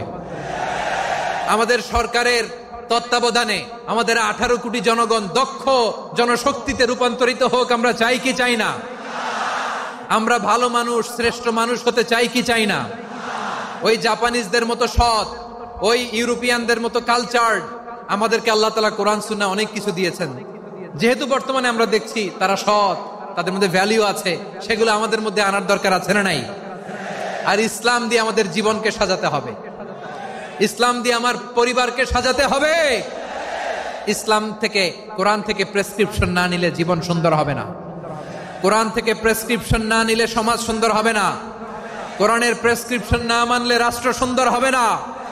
কোরআনের প্রেসক্রিপশন অ্যাপ্লাই না করলে শুধু দুর্নীতি দমন কমিশন দিয়ে দুর্নীতি বন্ধ করা যাবে না। এজন্য কোরআনের আইন আমরা চাই কি চাই না? প্রিয় ভাইয়েরা, হিউম্যান রিসোর্স ডেভেলপমেন্ট, মানব সম্পদের উন্নয়ন, আমাদের সরকার যেন এদিকে নজর দেয়। আমরা যেন এই ব্যাপারে যত্নবান হয়ে উঠি। যাকে আল্লাহ যে যোগ্যতা দিয়েছে, এই যোগ্যতা দিয়ে আমরা যেন ইসলামের জন্য, দেশের জন্য কাজ করি। আমরা যেন আমাদের স্কিল ডেভেলপ করি, আমাদের পটেনশিয়ালকে ডেভেলপ করি। মোরালিটি, ভ্যালিউজ নিয়ে শায়েখ আহমদুল্লাহ আলোচনা করেছেন, এগুলো দিয়ে যেন আমরা আমাদেরকে সাজাই। আল্লাহ তাআলা আমাদের দেশকে তুমি নিরাপদ করো, আমরা পড়ি আমিন।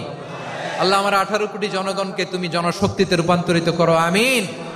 আল্লাহ আমরা হাতে হাত রেখে, কাঁধে কাঁধ মিলিয়ে, ভাইয়ে ভাইয়ে যেন এই দেশকে গড়তে পারি, আল্লাহ তুমি তৌফিক দান করো, আমরা পড়ি আমিন। আমার প্রিয় মহিউদ্দিন ভাই বলেছেন, হুজুর এমন একটা ঘোষণাপত্র দিয়ে যাবেন আজকের এই ঐতিহাসিক যশোরের প্রোগ্রামে, যেটা গোটা বাংলাদেশে মানুষ এটার উপর আমল করে। আমি যে কথাটা বলেছি এটাই, আসুন আমরা আমাদের জনসংখ্যাকে জনসম্পদে ট্রান্সফর্ম করি। আমাদের জনসংখ্যাকে আমরা যেন জনশক্তিতে রূপান্তরিত করি। জনসংখ্যাকে ট্রান্সফর্ম করে জনশক্তি দিয়ে আমরা যেন আগামীর বাংলাদেশ, স্বাধীন বাংলাদেশ 2.0 কে গড়ে তুলি। আল্লাহ তাআলা আমাদের সবাইকে কথাগুলো বোঝার, আমল করার তৌফিক দান করুন। এই জেনজি, ক্ষমা করে দিও আমাকে, অনেক ধমক দিছি, বকা দিছি। আল্লাহ তোমাদেরকে করুক, কবুল করুক, যশোরবাসীকে কবুল করুক, আদ দিনকে কবুল করুক, এই মেডিকেল কলেজকে কবুল করুক, ইসলামের জন্য বাদ ভাঙা এই জোয়ার এবং উচ্ছ্বাসকে আল্লাহ তাআলা কবুল করুক। হাযা মা ইনদি ওয়াল ইলমু ইনদাল্লাহ আলাইহি তাওয়াক্কালতু ওয়া ইলাইহি উনীব। সুবহানাকাল্লাহুম্মা ওয়া বিহামদিকা আশহাদু আল্লা ইলাহা ইল্লা আনতা আস্তাগফিরুকা ওয়া আতুবু ইলাইক। আল্লাহুম্মা আমিন। রব্বানা ظلمنا أنفسنا وإن لم تغفر لنا وترحمنا لنكونن من الخاسرين. ربنا آتنا في الدنيا حسنة وفي الآخرة حسنة وقنا عذاب النار. ও বিশাল আকাশের মালিক, বিশাল জমিনের মালিক, তোমার আকাশ বাতাসের তুলনায় আমাদের হাত দুইটা বড় ছোট্ট রে আল্লাহ। ছোট দুটি হাত পেতে বুক ভরা আশা নিয়ে তোমার শাহী দরবারে চেয়ে রইলাম। আমাদের জিন্দেগির গুনাহ খাতা তুমি মাফ করে দাও। আমাদের আব্বা আম্মা দাদা দাদি আত্মীয় স্বজন সবার গুনাহ খাতা তুমি মাফ করে দাও।